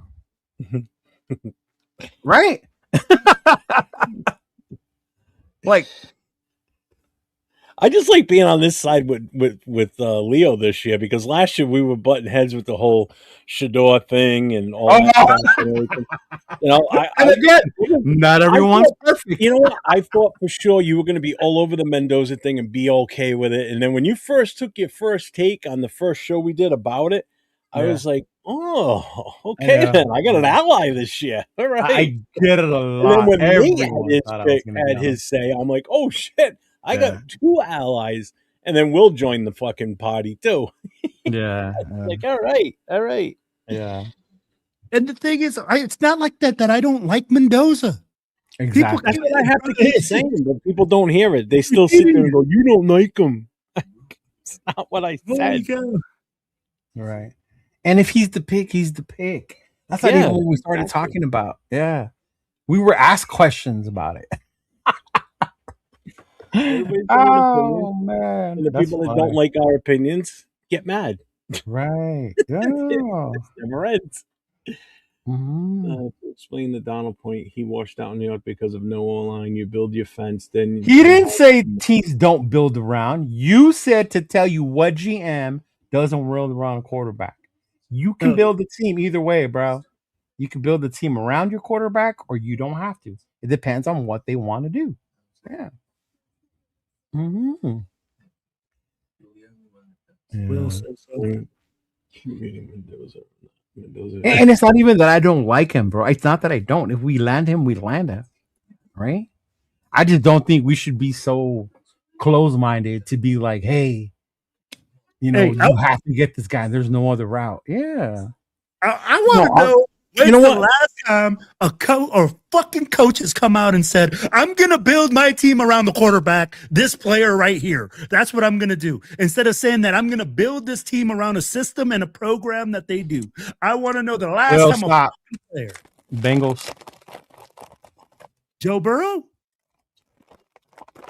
What's the name of the coach? They're building their team around Burrow, and that's their problem. But what's the name of the coach? What's the name of the coach? What do you mean? That came out and said that they're going to build around Joe Burrow. See, now you sound like the Max people. I didn't hear him say it. You could tell by the way of the moves they're making. I get, but at the same time, the coach has not come out to say it because it's impossible, bro. They can't build. It's not impossible. You can build around a quarterback. You can. You can. I just want to go on record here where he said, if Mendoza is a bust, I'll be first here to what you guys say. See, I told you so. I won't even say that. You know what I'm going to say? I told you so. I'm only going to say I told you so is if he gets hurt because the offensive line is just pitiful and they cannot block for him and they get him hurt and he's now damaged goods. Then I'm going to sit there and say, I told you so because we didn't protect him. That's where you're going to have the problem. I'm not going to come out and say I told you so if he's just if he's Jamarcus Russell 2.0, I'm not going to say. And I don't think he is. I don't think he's Jamarcus Russell. I don't think he is either. Yeah. But everybody thinks we think he is because we don't want to make that pick with him. That's the part that gets twisted because we don't want to make the pick. They think we're saying he's Jamarcus. No. What's up, I'm saying in a quarterback fucking driven league, but a draft that has hardly any quarterbacks. Depleted. One that's only a first rounder. You have a lot of weight with that pick, man. Right? I wish I had animal crackers, dog. They're my gummies. Yes, teams can build around their quarterback. Yes, but you said any GM, and I named you GMs. So don't ignore that part, fucker. I said coach. Yeah, I mean, and again, look at the Jets are a perfect example of what happens if you don't support your investment of that number one overall pick. Same thing with Joe Burrow. Joe Burrow's getting his ass beat back there, but guess what? He's got some great receivers. But what good is that doing him? And not to talk shit about my team, but you can't tell me we're far off from being an ass franchise either. No, we are right now. We are the ass franchise in 2025. I couldn't even say it, y'all. They said it. We ass. We're the number one pick for a reason because we are the worst team in the NFL in this last season. Plain and simple. And anybody that says, "Oh no, we're not that bad," dude, we got the number one pick. We are that bad. Please, you cannot fight that one or dispute it. We're the worst team in the NFL. I'll be like, what more cheeks can you get? We got the I first still round. think the Jets ran a lot worse than we are. But this season, we got the first pick. Because of a tiebreaker. I agree. Remember how many teams ended up with the same record? There's a reason we're not picking first. Bro, do you think we could have beat the Jets this year? Oh, God, yeah. an I think we unblocked could've. Tyree is nasty, bro. I think we could have. Yeah. Dude, we almost beat the Texans, bro. Well, especially if we played the Jets after they depends on the traded week away you show half up. their team. Yeah. Especially if we played the Jets after they traded away Sauce Gardner and some of the Oh other guys. yeah. And with no problem, whether it was home or away, wouldn't make a difference. We'll beat them next year. I can tell you right now, that's a win. That's a game that should be a win. Yeah. We aren't a playoff team next year. Not at all. No, hell no. That's my whole thing. And I think that's where I get frustrated. If we're in the rebuild, yes, we're in the rebuild. If you don't want to accept it, then don't. Jack. You build a team with starting from the inside out. The trenches out. O-line, D-line, work your way. Right? Yeah. That's how you rebuild your fucking team, man. Yeah. We're a successful team.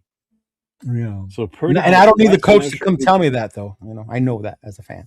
So he says Purdy has less measurables than Mendoza, and yet is damn good. System, culture, and development matters. Yeah. Yeah. And talent all the way around. I mean, like the fucking 49ers are He talented. come into a team with Hell a of good an defense. O-line, right? Hell of a fucking defense, right? I mean, like, probably the best left tackle in the game. Yeah. Man, if we had Fred Warner, woo, god damn. Bro, if we had Trent Williams. We all have RAIDER PTSD. Oh, yeah, we do. Sacktown. I love it when Sacktown gives Jack shit. So Jack, you need to listen to all of that Will is saying, not parts of it. Hey. Hey, welcome to Raiderism. Raiderism. They build around Marino, Aikman, Montana, Elway, and Kelly. Let's see, Marino. No. Yeah, they built around Marino. The Dolphins did. Think so. Yeah. Montana kind of walked into that one. Elway. Montana didn't walk into that. Walsh built that around him. But Elway, until Elway got a running game, right? But they were still a good team. They just didn't take that. But a lot of that was their defense still too. Yeah. They still had a hell of a defense then. And when he got fucking bitch, once he got Terrell Davis, the lights out. They were on fire. It didn't have to go on Elway's shoulders all the time, and that's just it. Yeah, you know. Kelly, a lot of that was their defense too. They had Buffalo had a hell of a but that K-gun offense you couldn't stop, bro. Yeah, exactly. You remember what Howie Long said about when they played them? They were like, we were so fucking tired when they played Buffalo over there. Yeah, like, they just would not stop. Thurman Thomas, James Lofton, Andre Reed. I'd be like, I forgot who their tight end was. They were fucking. Oh, I remember his name. The big old fucking white boy. Fuck. Yeah. No. What was his name? No, you're right. Man. It was a big old white boy. Yeah. And I'll tell you right now, the whole Aikman thing. See that trade, that whole Walker trade, that if that never happened, what the Cowboys don't win those Super Bowls. That's what Jerry and Jimmy fight about all the time. Right? Yeah. Who gets credit for that? It was because of that. It was only because of that. What they got and the way he handled that. You know what I found when I watched that special on them? The one thing that I didn't know this until then was the 3 players they got from Minnesota. Jimmy Johnson didn't want them. No, he knew they were going to cut them. Yeah. They cut them all. They got 3 more compensatory picks for those guys, too. Yeah. So not only did they get their own draft picks and the haul they got from Minnesota's drafts, from Minnesota's picks, they got 3 more on top of that. Then you go through and you look at what he picked with those picks, and he turned it into gold. I mean, Emmitt Smith came from that. They already had Michael Irvin. Troy Aikman was already there because they were both part of that 1-15 season, Jimmy Johnson's first year there. And then it all turned around after that. So it's not. And they had that trade never happened. That the Cowboys aren't what they were. You forget about the coaches, though. It was Jimmy, it was Norm, it was Dave Wannstedt. Yeah. They had fucking amazing coaches there, bro. Yeah. That's why the whole thing with Jerry wanting all the credit made me laugh when I was watching that special. Yeah, that was ridiculous. Jimmy Johnson brought in an awesome coaching staff. There's no two ways about it. That team was built for success. Oh my God, yeah. It's amazing they didn't win even more with Jimmy, but him and him and Jerry Jones just had a falling out. It was just too much bullshit. I think that's the part I struggle though with, because I don't think people give Aikman enough credit, because they always say he could have been any quarterback to go in there with Irvin and Smith and that old line. But I think Aikman was like that fucking asshole dog that you needed behind those guys. Yeah. You know? Because he was a fucking dick. Yeah, he didn't take no shit. Yeah. Right? He was all business. Yeah, he was all business. Yeah.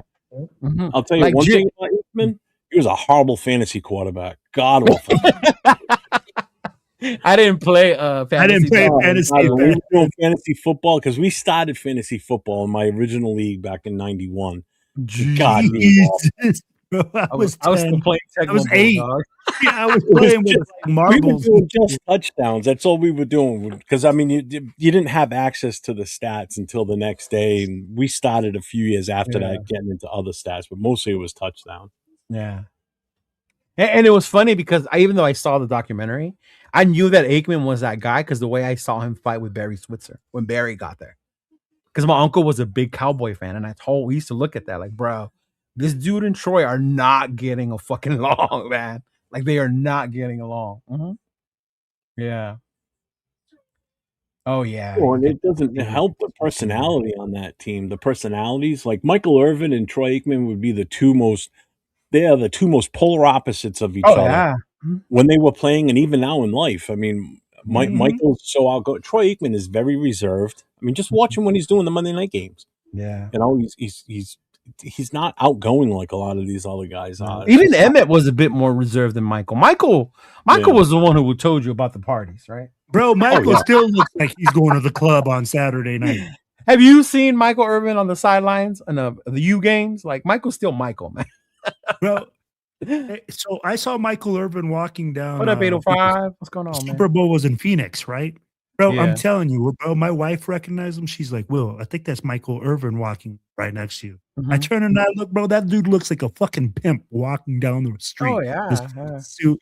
I mean, like, he's dressed up I'm like, he's ready to go to the fucking club. Yeah. He was the whole part of the Uncle Luke Hurricanes. Mm-hmm. Uncle Luke. Mm-hmm. Jalen Carter, Trent Williams. Oh, yeah. Yeah. Mm-hmm. Yeah, well, you define as Raiders. All our fans are with Raiderism. Dude, you're a fan and nothing more than the rest of us. When have you ever claimed to be more than that? I don't know.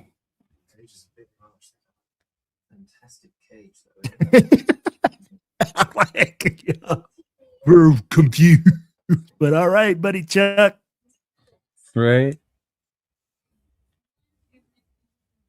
Bears and Patriots went to the playoffs and won to the Super Bowl in year 2 with both teams. What?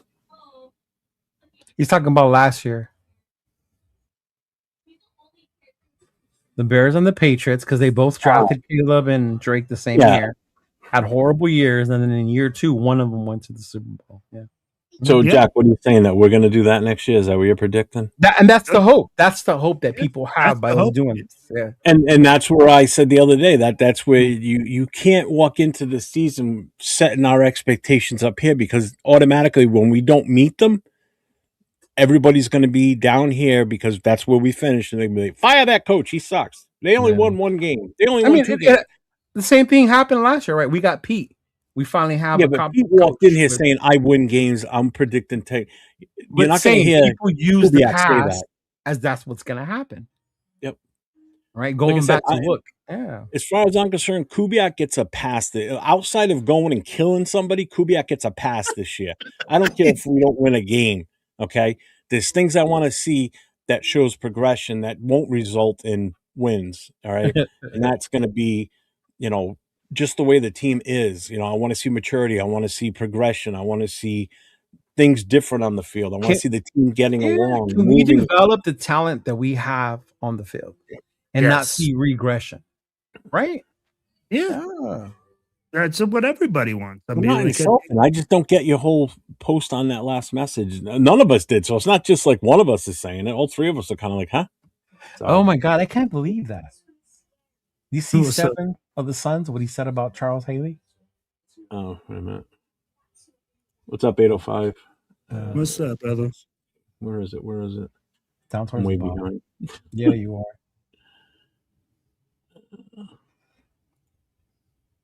That's crazy to me. Easily Charles Haley. Everyone knows that total model. So No. That's very. So he has like problems. Like he's very reserved, bro. So I saw something. Yeah, it's crazy that he has like issues like that. And he has like personal stuff. It's really interesting. I forget what's the and that dude was a fucking animal on the fucking field, bro. Charles Haley. He had one job. Talk about only being a pass rusher. That's the quarterback. That was Charles Haley's only. I to this day I tell people I think Alvin Mack was built around Charles Haley. Yeah, one job. He was a quarterback. He was a professional at it too. I mean, he was just think about Brian Dawkins, bro. He did it with the 49ers and the Cowboys. Brian Dawkins is super mild mannered. They say that, bro, he don't even cuss. But then he has 2 lockers and he turns into an animal on the field. Mm-hmm. Yeah. Wait, not drafting be first. Revolutions are built on hope. Not our revolutions are won. There's 2 sides to a revolution: a winning and a losing. Condescending and frankly effing dumb. Oh my lord! See, you can't say nothing. You can't say nothing. Yeah. Some people need a safe space, I guess. Yeah. I don't know. Raider fans definitely need a safe space. I will say that. Mm-hmm. Yeah. I'll tell you what, man. And I'm not saying Money Chuck, but some fans, man, and I've seen it in other chats too, man. Some fans get triggered. Yeah, I saw it earlier when Max had Caleb on his show. You should have seen it. Oh my god. I was like, you guys have got to be fucking kidding me. You can't be this butthurt because Caleb Williams is on his show. Yeah. He's going to Chicago. He's going to Chicago because Caleb Williams on the show, Cheeto. Yeah, you know that. Fucking Will, man. You can't take him nowhere. He can say what he wants. All right. Okay. Yeah, that's crazy though. Charles Haley was a straight animal, man. Yeah, 5 rings with the Cowboys and with the Niners. Yeah. Didn't Ken Ryan do the same? He switched. Yeah. Yeah. He was with both teams too. He was on both teams. So was Dion. Dion did that too. Dion did 49ers and Cowboys. He did. Did you? Yeah. Dion never got an offer from the 49ers the year that he left. That came out because they couldn't, because that was the year they were starting to do the whole cap thing almost, right? And DeBartolo was the one who found a way to buy that 94 team. But it was just for that 1 year. That was the only year they could afford all those players. Yeah. Mm-hmm. Yeah. Now the chat's turning on each other. It's going after. Oh my lord! C805 can't even bring you around anywhere. God damn it! Hey, Saturday night, right? When I did my show with Jason Saturday night, somebody called in that I don't think anybody's ever talked to before. Arnie called in. No way. Yeah, and I asked him. I point blank. I asked him. I said, "Hey, I got a question for you." I said, "Those questions you ask," I said, "Do you have them all like pre-typed and then you just copy paste them and throw them in on the index card?" Yeah, like your questions come so fast. He goes, "No." He goes, "I ask one question and then I start typing up the next one already." I said, "God damn!" I said, "You type fast, dude." He says, "Yeah." I remember that. That was funny. Yeah, it was their dirty accountant, Alex. Coach called in too. Coach did he? Called in. Yep, Coach called in. Navman called in a couple of different times.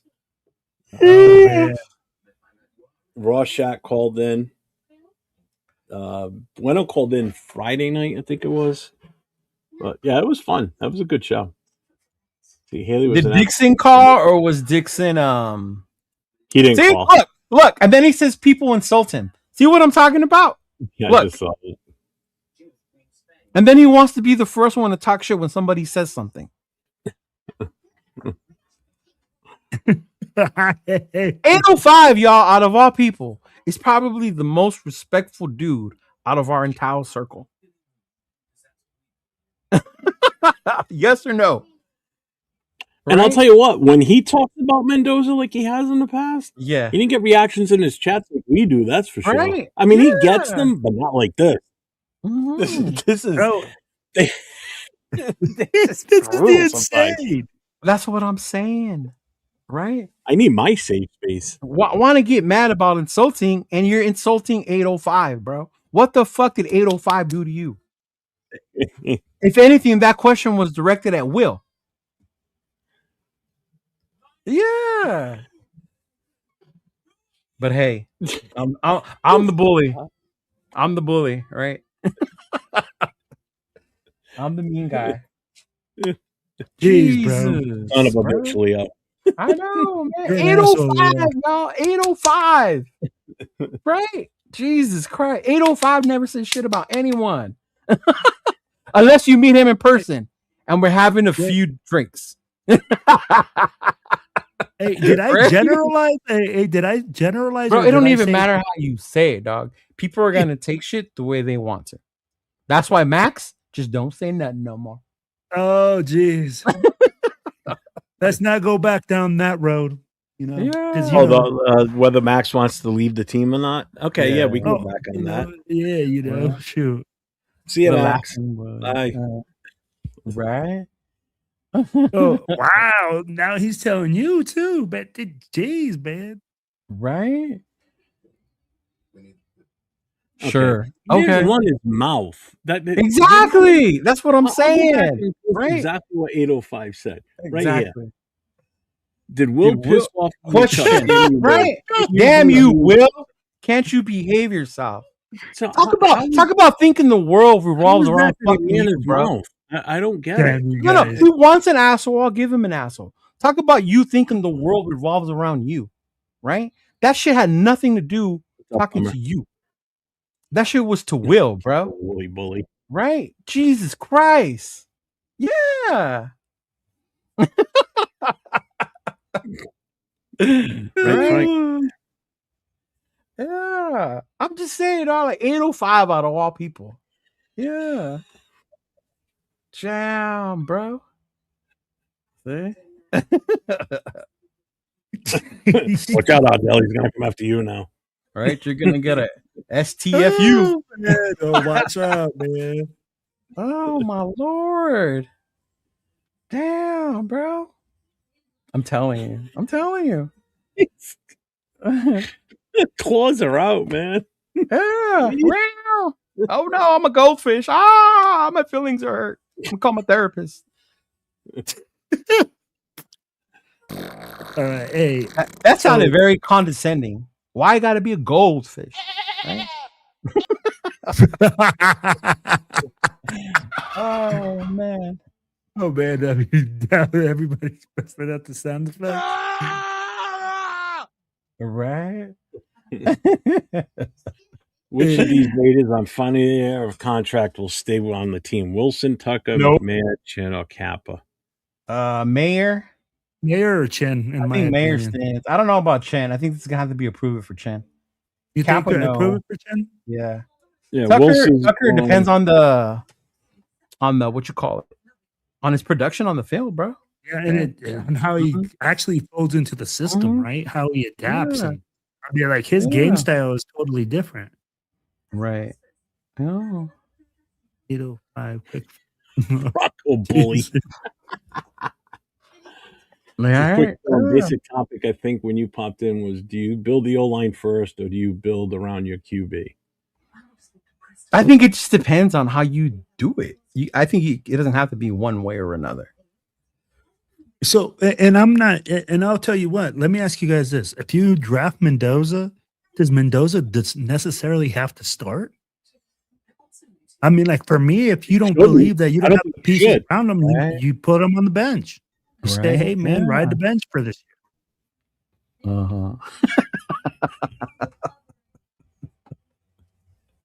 Oh man.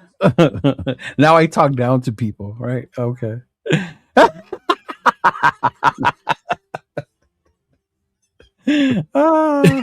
Oh man. Trent's stepdad to the rescue. Yes, please make sure you guys, everybody get, if you're not subbed on the 3 channels, make sure you get over to all 3 channels, hit the sub notifications, give the thumbs up. We're all streaming on our respective channels. So make sure you guys hit them. Some of us have offensive channels, not respective ones. Clearly. Yeah. No, it's funny you bring up the Mendoza thing about starting. I don't think he has to. Oh, well, Jack, are you upset now too? Jack, you okay? Don't call me though. See, but that was me. But if I say that, I'm an asshole. No, Alec, he's talking about the end of next year because all three of those they're on their fifth agent next year. They're all here until 2027. Yeah, that's what I'm saying. Chin would have to prove it more this year. Yeah. Mm-hmm. Yeah, but I mean, I know you want to start a quarterback when you pick them number one. You look at the ones who've been picked number one lately; they normally start. I wouldn't want him to though. I think if we do take him number one, I'm with what Tom has been saying. A lot of these younger quarterbacks aren't ready for the NFL, no matter what we think they are, right? And if you have to sit them, even if it's not the whole year, Doc, you let them sit half the year. Learn Kubiak's system, learn behind whoever's our quarterback, and then go in there. Because why do you have to start him from day one? Unless you think he's going out there. That, he's a starter. He's a plug and play day one. No, he's not. I'm sorry. Yeah. I mean, could he be? Yeah, possibly, but yeah.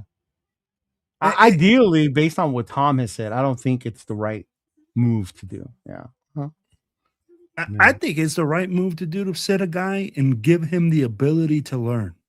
Yeah. I'd be like, bro, there's so much pressure, especially in Las Vegas. If you come here as the number one pick as a quarterback, you already know, bro. Everybody's going to be like, oh, he sucks. He's a bust. I mean, like, what were people saying about Genty this year? Genty struggled because the offensive line struggled. What were people? Right. Oh, he's a bust. Oh, well, we never get the best out of Genty because of how bad our line was. That's the thing right there, too. Yep. So but then people see it as you're wasting a year. Where he could, because remember last year we complained that the rookies weren't getting any playing time, right? That we wanted to see them out there on the field. So basically, if you sit Mendoza, you're not letting him gain the experience. I guess the best way for him to learn is by playing. Yeah. Man, I would love a Jameis Winston. Oh my god. So, okay, go back to the days of our life. I have a question for y'all. Okay. Did y'all used to watch those? Or call them stories? Bro, are you talking about Days of Our Lives, the show? Yeah, like those no, bro. Yeah. Like, I didn't watch them, but my mom watched Marimar, bro, because we watched them in Spanish at my house. That's different. That was at nighttime. Yeah. That was at nighttime. I was just having a random conversation with friends, and a lot of them, you don't have to be ashamed, Jeff. A lot of them watched them, and I was surprised. Yeah. I was like, holy crap. Like, that's crazy. Yeah. I remember watching the Luke and Laura marriage on General Hospital when I was a kid. See? Well, there was like a girl that was buried alive. He just died too. Luke just died recently. Hey, girl, see, Luke just died. I heard about that in my group chat earlier this week. Yeah. Well, my mother used to watch them, so obviously, there was nothing. We didn't have cable TV back then. This is back in the 70s and 80s, so yeah, it wasn't. Yeah. Let's put it this way. When HBO first came out, when you could get it at your home, it wasn't through a cable wire. It was an antenna on your roof. That's how we had HBO. The satellite, right? It wasn't even a satellite. It was a regular pole antenna that was mounted on your roof. That's how we got HBO back in the day. The first time we ever had HBO was on an antenna. And Jeff, I bet you only had one TV in your whole house when you first started having with the TV. You would be absolutely correct. It was in the living room, and we did have another TV, but it was a small little black and white. I had rabbit ears on my TV. We only pulled that out for special occasions. Yeah. My first TV in my room was black and white because I got the TV was probably about the size of a fucking an armoire. Too. The TVs back then weren't just a standalone TV, but it was the big old furniture one. Yeah, it weighed about 500 pounds too. It could be used as a weapon. Your fucking TV. You could drop it from the roof. Yeah. I know 805. You joined the chat and just made this a very negative show. Oh, Artie. Yeah, I live in the soap opera called The Pete and Gino Tank Job. Absolutely. What did I get myself into? This podcast is bad. Oh, wait till we go to the draft. Oh my God, that's gonna be insane, bro. Whoa, coach. Whoa. Wrestling is also a soap opera? Whoa. It is sports entertainment.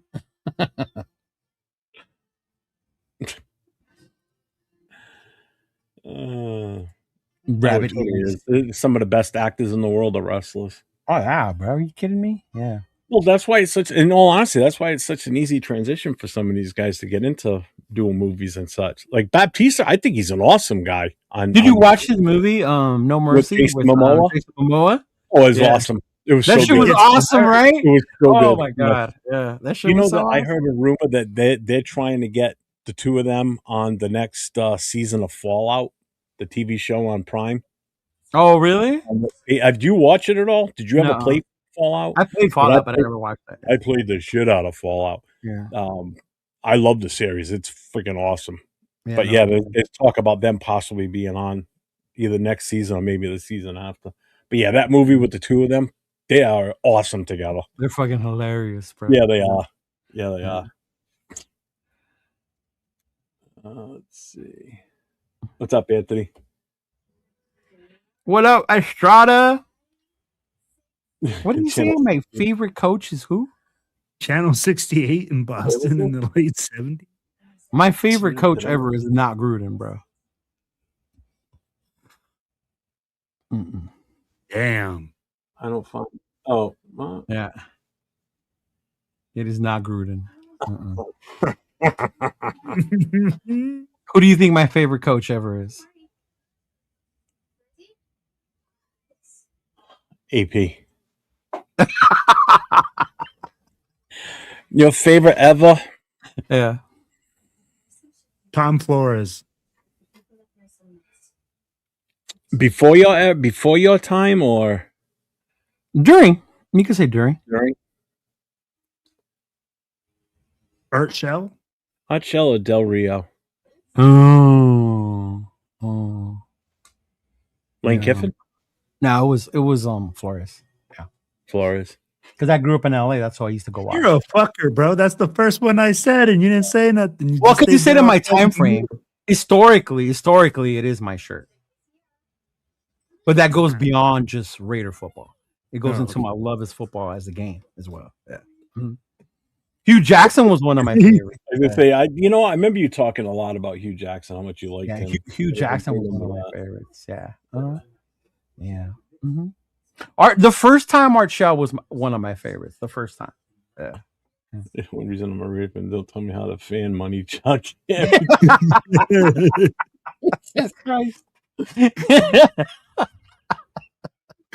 Oh my God.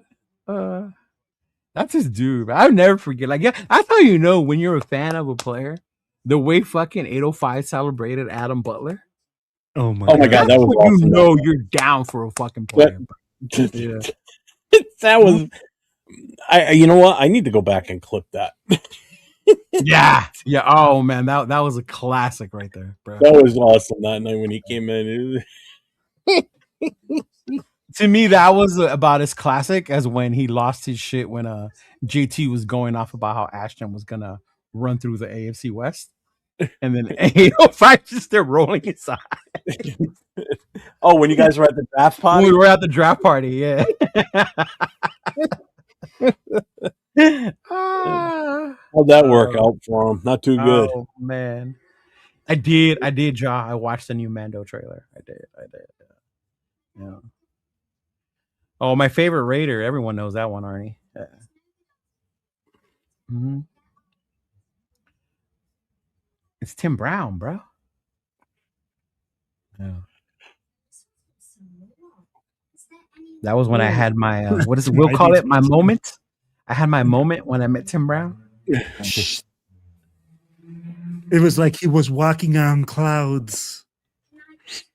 and the sky You could see opened. it in the video. You could just see his face, just the reaction on his face. Like I've never seen him speechless before, bro. Like literally, like he just was like, and you could tell he was getting nervous, bro. You could tell he was getting nervous because Cheeto's hands started moving. What's Noah's favorite Raider? Oh, Maxx Crosby. Okay, so basically, your reaction would the way you reacted to it. I just picture that would be Noah's reaction if he ever meets Maxx Crosby in person. Because that's kind of how you looked like. You look like a little kid, like, oh, like I was. Awesome. Yeah, I was. What's up, Jay? Welcome in, brother. Welcome in. Hey, what's up, Jay? Shit, salute, man. What's up? Welcome in. Can I know my favorite Raider? What's your favorite Raider, Anthony Estrada? Yeah. Hey, speaking of pickleball, did you guys see there was like a fight where they had to call the police in Florida over this elderly people fighting over pickleball? Really? Yeah. Bro, did you not see it, Jeff? It's competitive, bro. Yeah. I'm like, they get down. Yes, man. Yes. Jesus, Bro, money truck. What the fuck? I'm not putting that comment up. Oh man. Good Lord. Yeah, see what I mean? But hey, be respectful. Logan Hall and free agency and I definitely do that. Yeah. See, Josh saw it. Yeah. That was crazy, bro. I forgot it was over something they call in pickleball, like a certain area, some bullshit. But yeah, they actually had to call the police, bro. What's up, Duncan? What's up, Donuts Duncan? What's going on? Lester Hayes was cool, man. He's a cool ass person to meet. Yeah. No, I didn't faint when I met Tim Brown. Yeah. It was close to it by the video. No. You're a little weak in the knees. You cried a little bit. Cried a little bit. But I told you why. It was a sentimental value because of my uncle that passed away. No. Hey, I'm just saying. A little bit. You know, it's all right. He said, dude, need some Vagisil. Oh, man. See, I had met him before, but I didn't get his autograph. I think that was different. Yeah. Mm-hmm. Yeah, hey. You know when Cheeto's excited is when a kid gets in front of him and he like taps the kid real quick to tell him to get in line so he can get through the line faster. No, I didn't. You're such a liar. I did not push no kids to get in line. No, I did not say you pushed him. He like got them all organized to get him to get through the line. Get through the line. Let's go. Let's go. Move it. Okay, maybe that a little bit, maybe because they were taking a little long to take their picture. Take your picture. Let's go.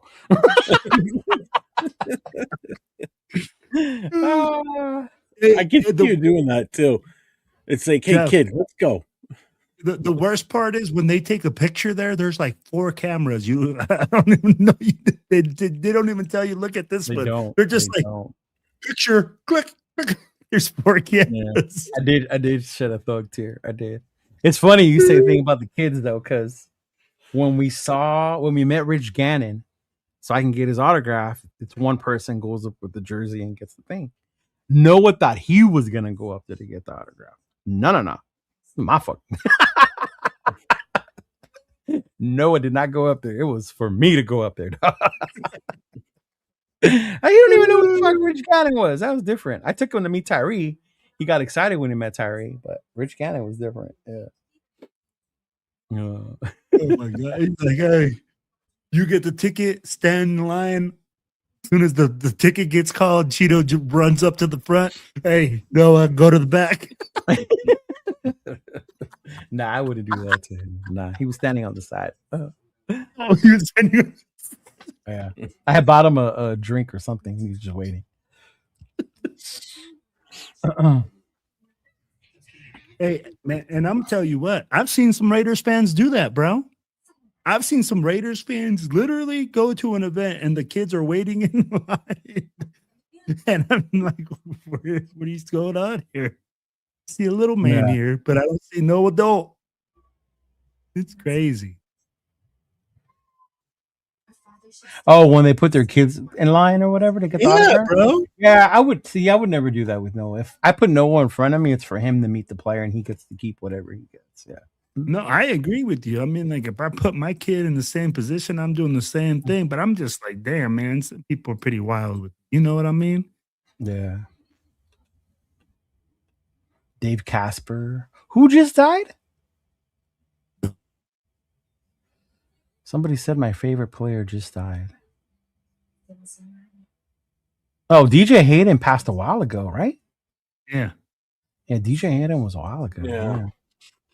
Mm-hmm. Oh, C.O. Moore, and that's the name that I had forgotten Who about. said that? I want to know if they mean it for real or if they're just clowning. Linebacker sorry. C.O. Moore. Okay, Josh said it. Okay, all right.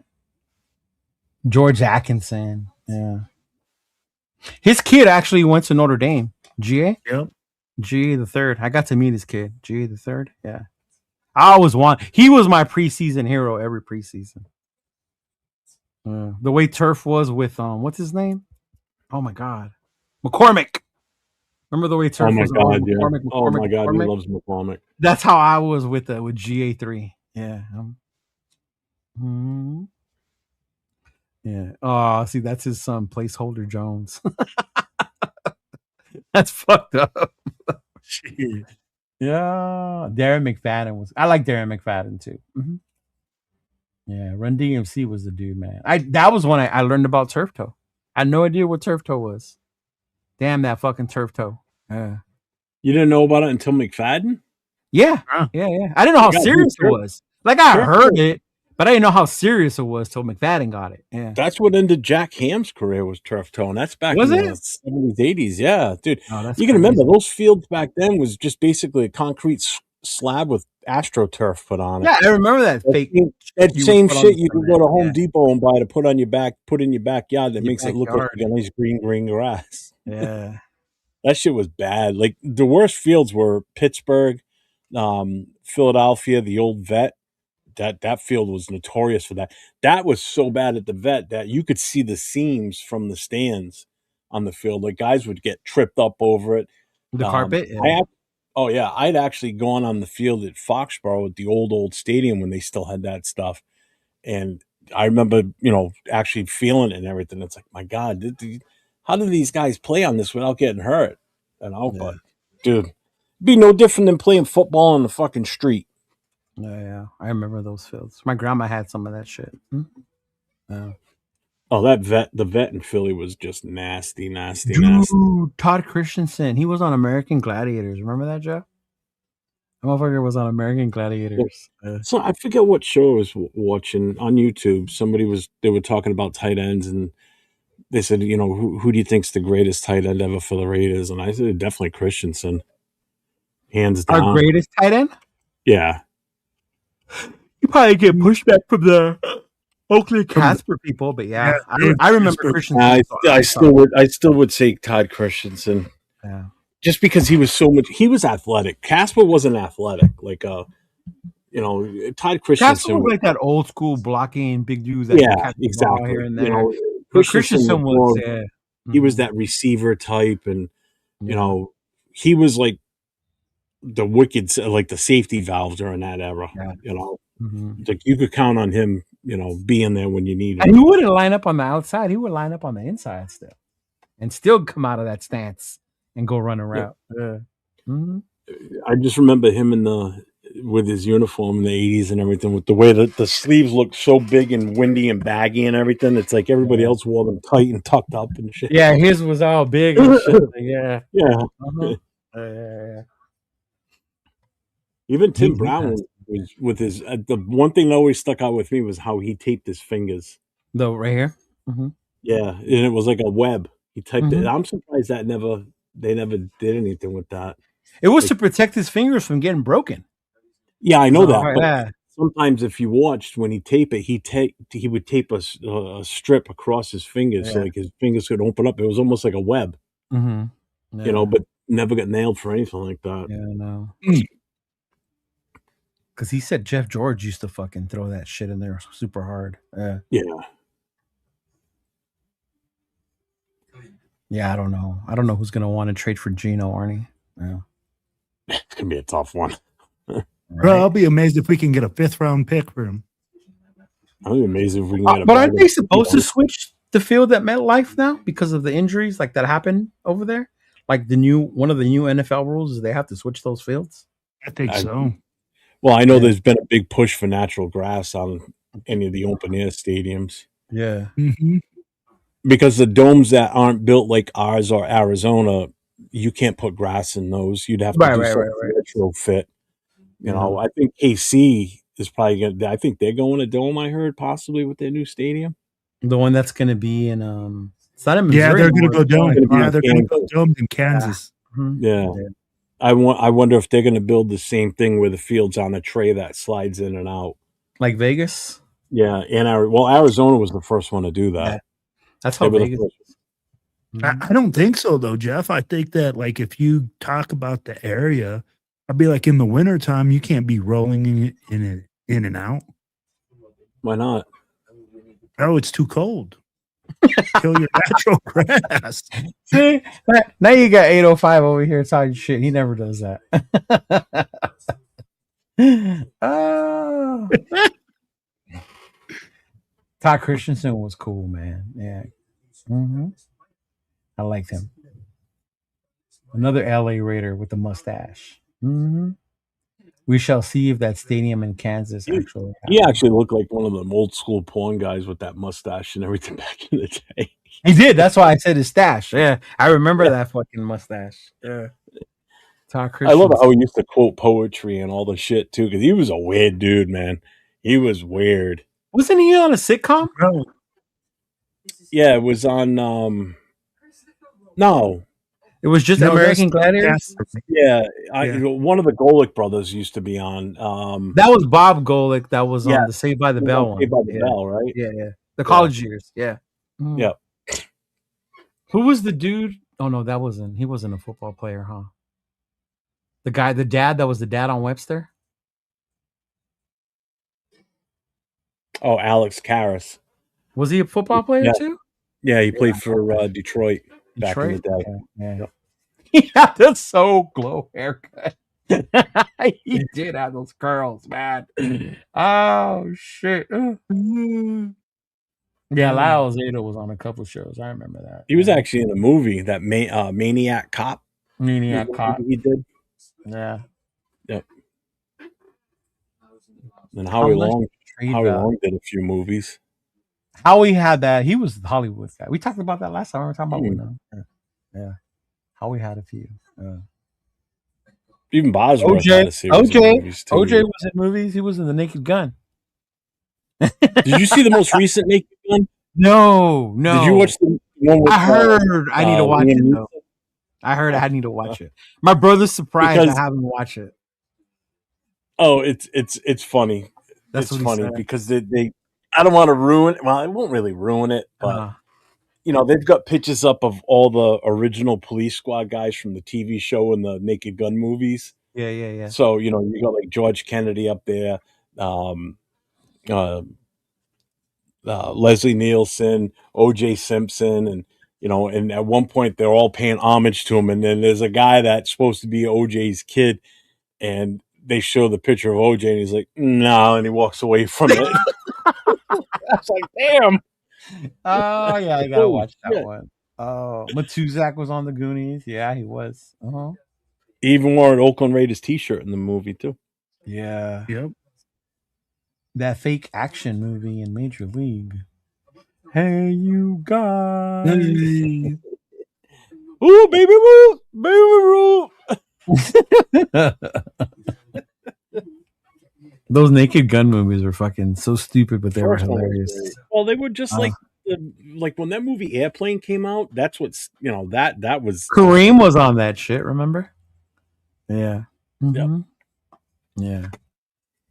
You guys are some old motherfuckers, man. Still, one of my favorite old time comedies is still Blazing Saddles. You couldn't get away with half that. Yeah, see, you're probably too old for me on that one. I didn't. Yeah. Oh, that was a great one. That one you all rank me, Skipper. Yeah, you lost me on Even now, Blazing if you look back at some of the TV shows that aired in the 70s, like the bro, 70s, 80s, a lot of that shit you can. The Jeffersons, no way that would make it now. Archie Bunker, All in the Family, oh hell no. Dude, Married with Children.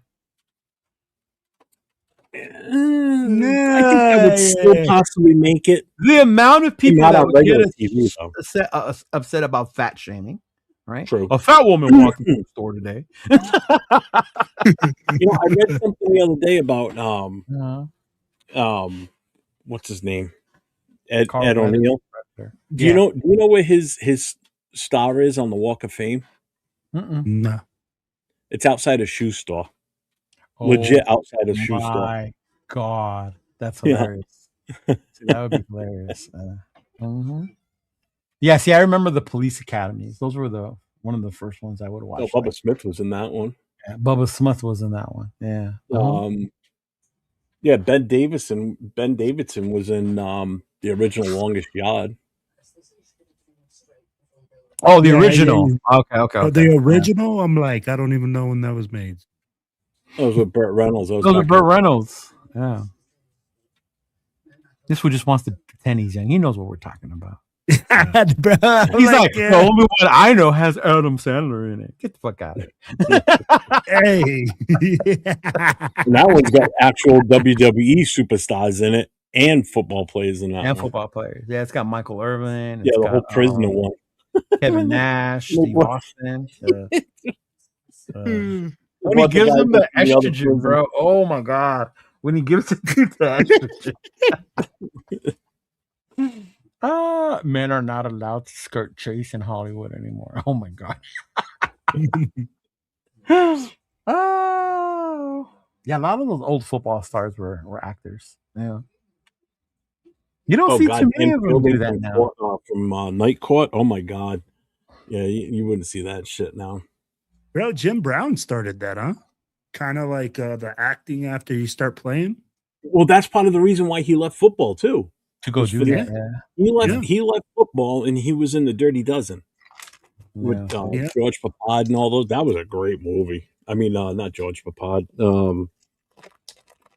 What was his name?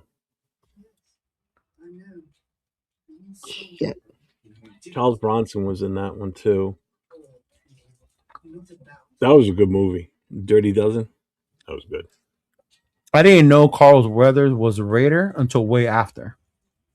Really? Right? The Rocky movies? Yeah. I didn't know that either. I didn't know. You know how I found out? A football card. I saw a picture. Mm-hmm. A football card. Mm-hmm. I bought this random pack of like Raider cards, and it just had random players, Raiders throughout the years. And one of them was Carl Weathers. I was like, Carl Weathers? Like Apollo Creed? And then fucking Apollo Creed now. You're like Apollo, you played for the Raiders? So I went and go tell my uncle, like, did you know Apollo Creed was on the Raiders? I had no fucking idea, man. Yeah. Behind the Green Door. I met him at like 6 or 7. I would have liked to have met Todd. I never got to meet Todd. Yeah. Yeah, but you know what though? And I know South Park is pretty nasty, but I'm talking just shows that are on like the big three, ABC, NBC, and CBS. Those shows from back then wouldn't be on regular TV. They would have to be on a cable. Like AMC now, if you watched any of if you watch The Walking Dead, not The Walking Dead necessarily, but if you watch any of the spinoffs, like the one with Daryl, where he's over in Europe. You know, I need to watch those. I never watched anything. Dude, they drop the F-bomb like crazy on AMC. Yeah. Every show does now. They drop. They say fuck all the time. Oh yeah. No. Yep. Yep. You still can't say it on the regular channels, but on it's cable. You can't get it on regular TV. It's a cable show. It's a cable channel. You can get away with that shit. That you can't get away with that on like NBC. Like you're not going to be watching the Olympics and hear one of the announcers go, "I can't fucking believe he didn't score that." You know? I mean, you might hear the stands yelling it out and slip like you do in games. You'll hear it live on a game sometimes because if they don't bleep it fast enough, there's nothing you can do. Right. Yeah, no. I don't watch any of the network comedies anymore. I used to watch like Big Bang Theory. I watch I watched Big Bang Theory too. What's the other But you know one? what? I watch Law and Order. That's on NBC. Yeah. The only shows I watched the Wednesday night Chicago shows. Tulsa King. Tulsa King. I do watch that. That on Netflix? Again, that's on Paramount. That's on Paramount. That's not on Netflix. That's on Paramount. Yeah. Paramount. No, Tulsa King is awesome. Well, they're supposed to start the Samuel L. Jackson spinoff from that now that he was on last season. Yeah, I saw that. He's going to be a NOLA. Yeah.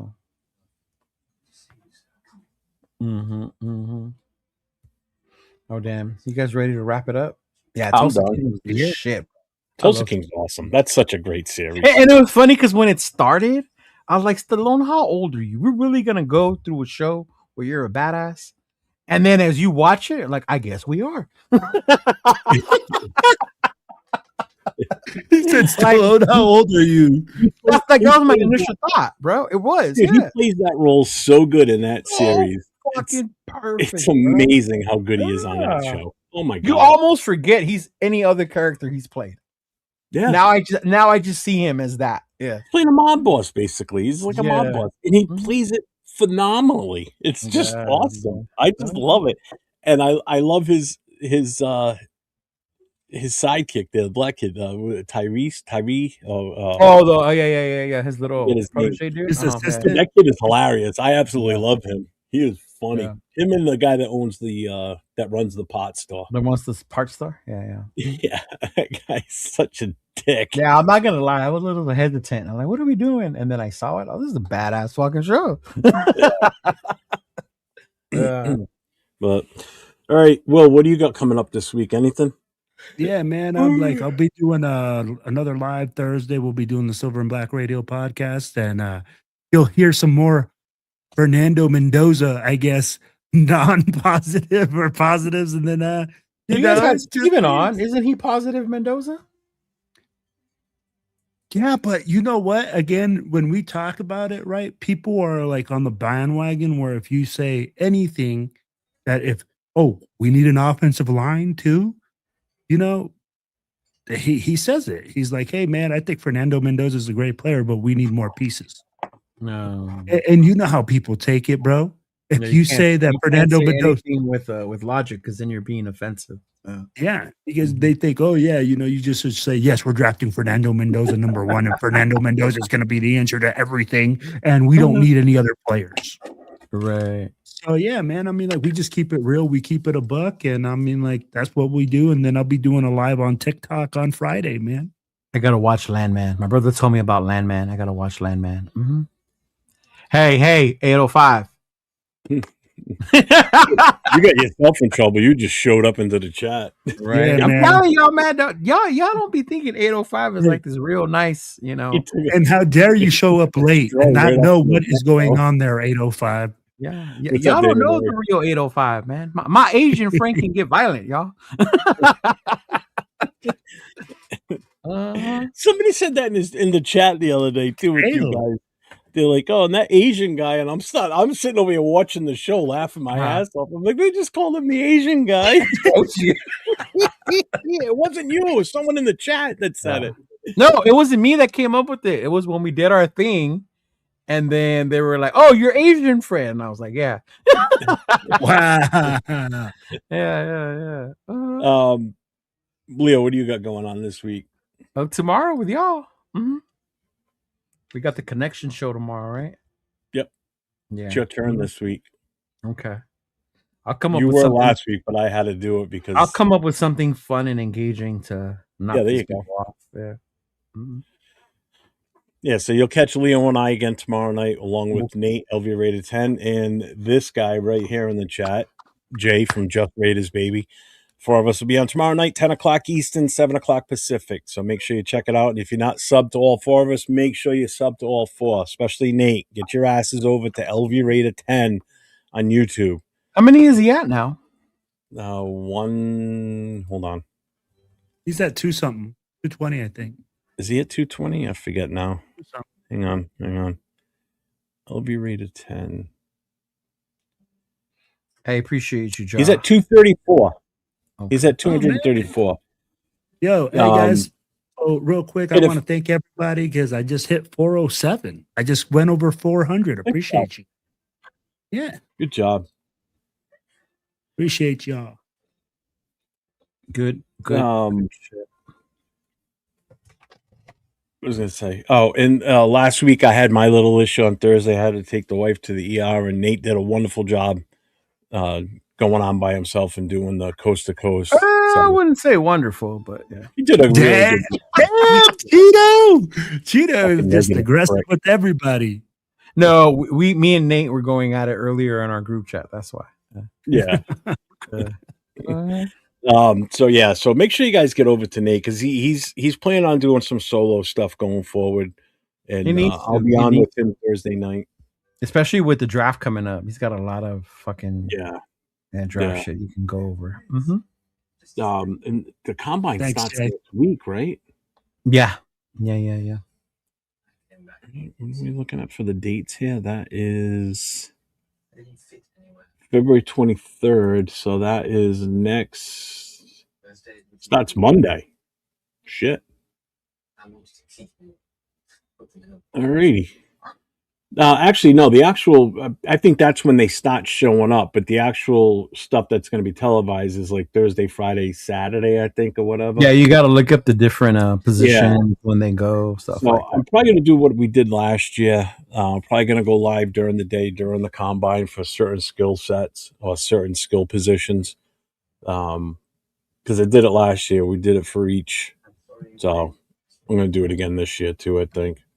So keep your eyes out for during the day type of stuff when the combine is going on. Man, that's going to be so much fun. I've loved the combine, man. It's always a bunch of fun. Just the Underwear Olympics. Yep, that's it. That's all it is. It's a bunch of shit talking. Motherfucking Underwear Olympics. Yeah. Good luck, fellas. I'm getting yelled at this.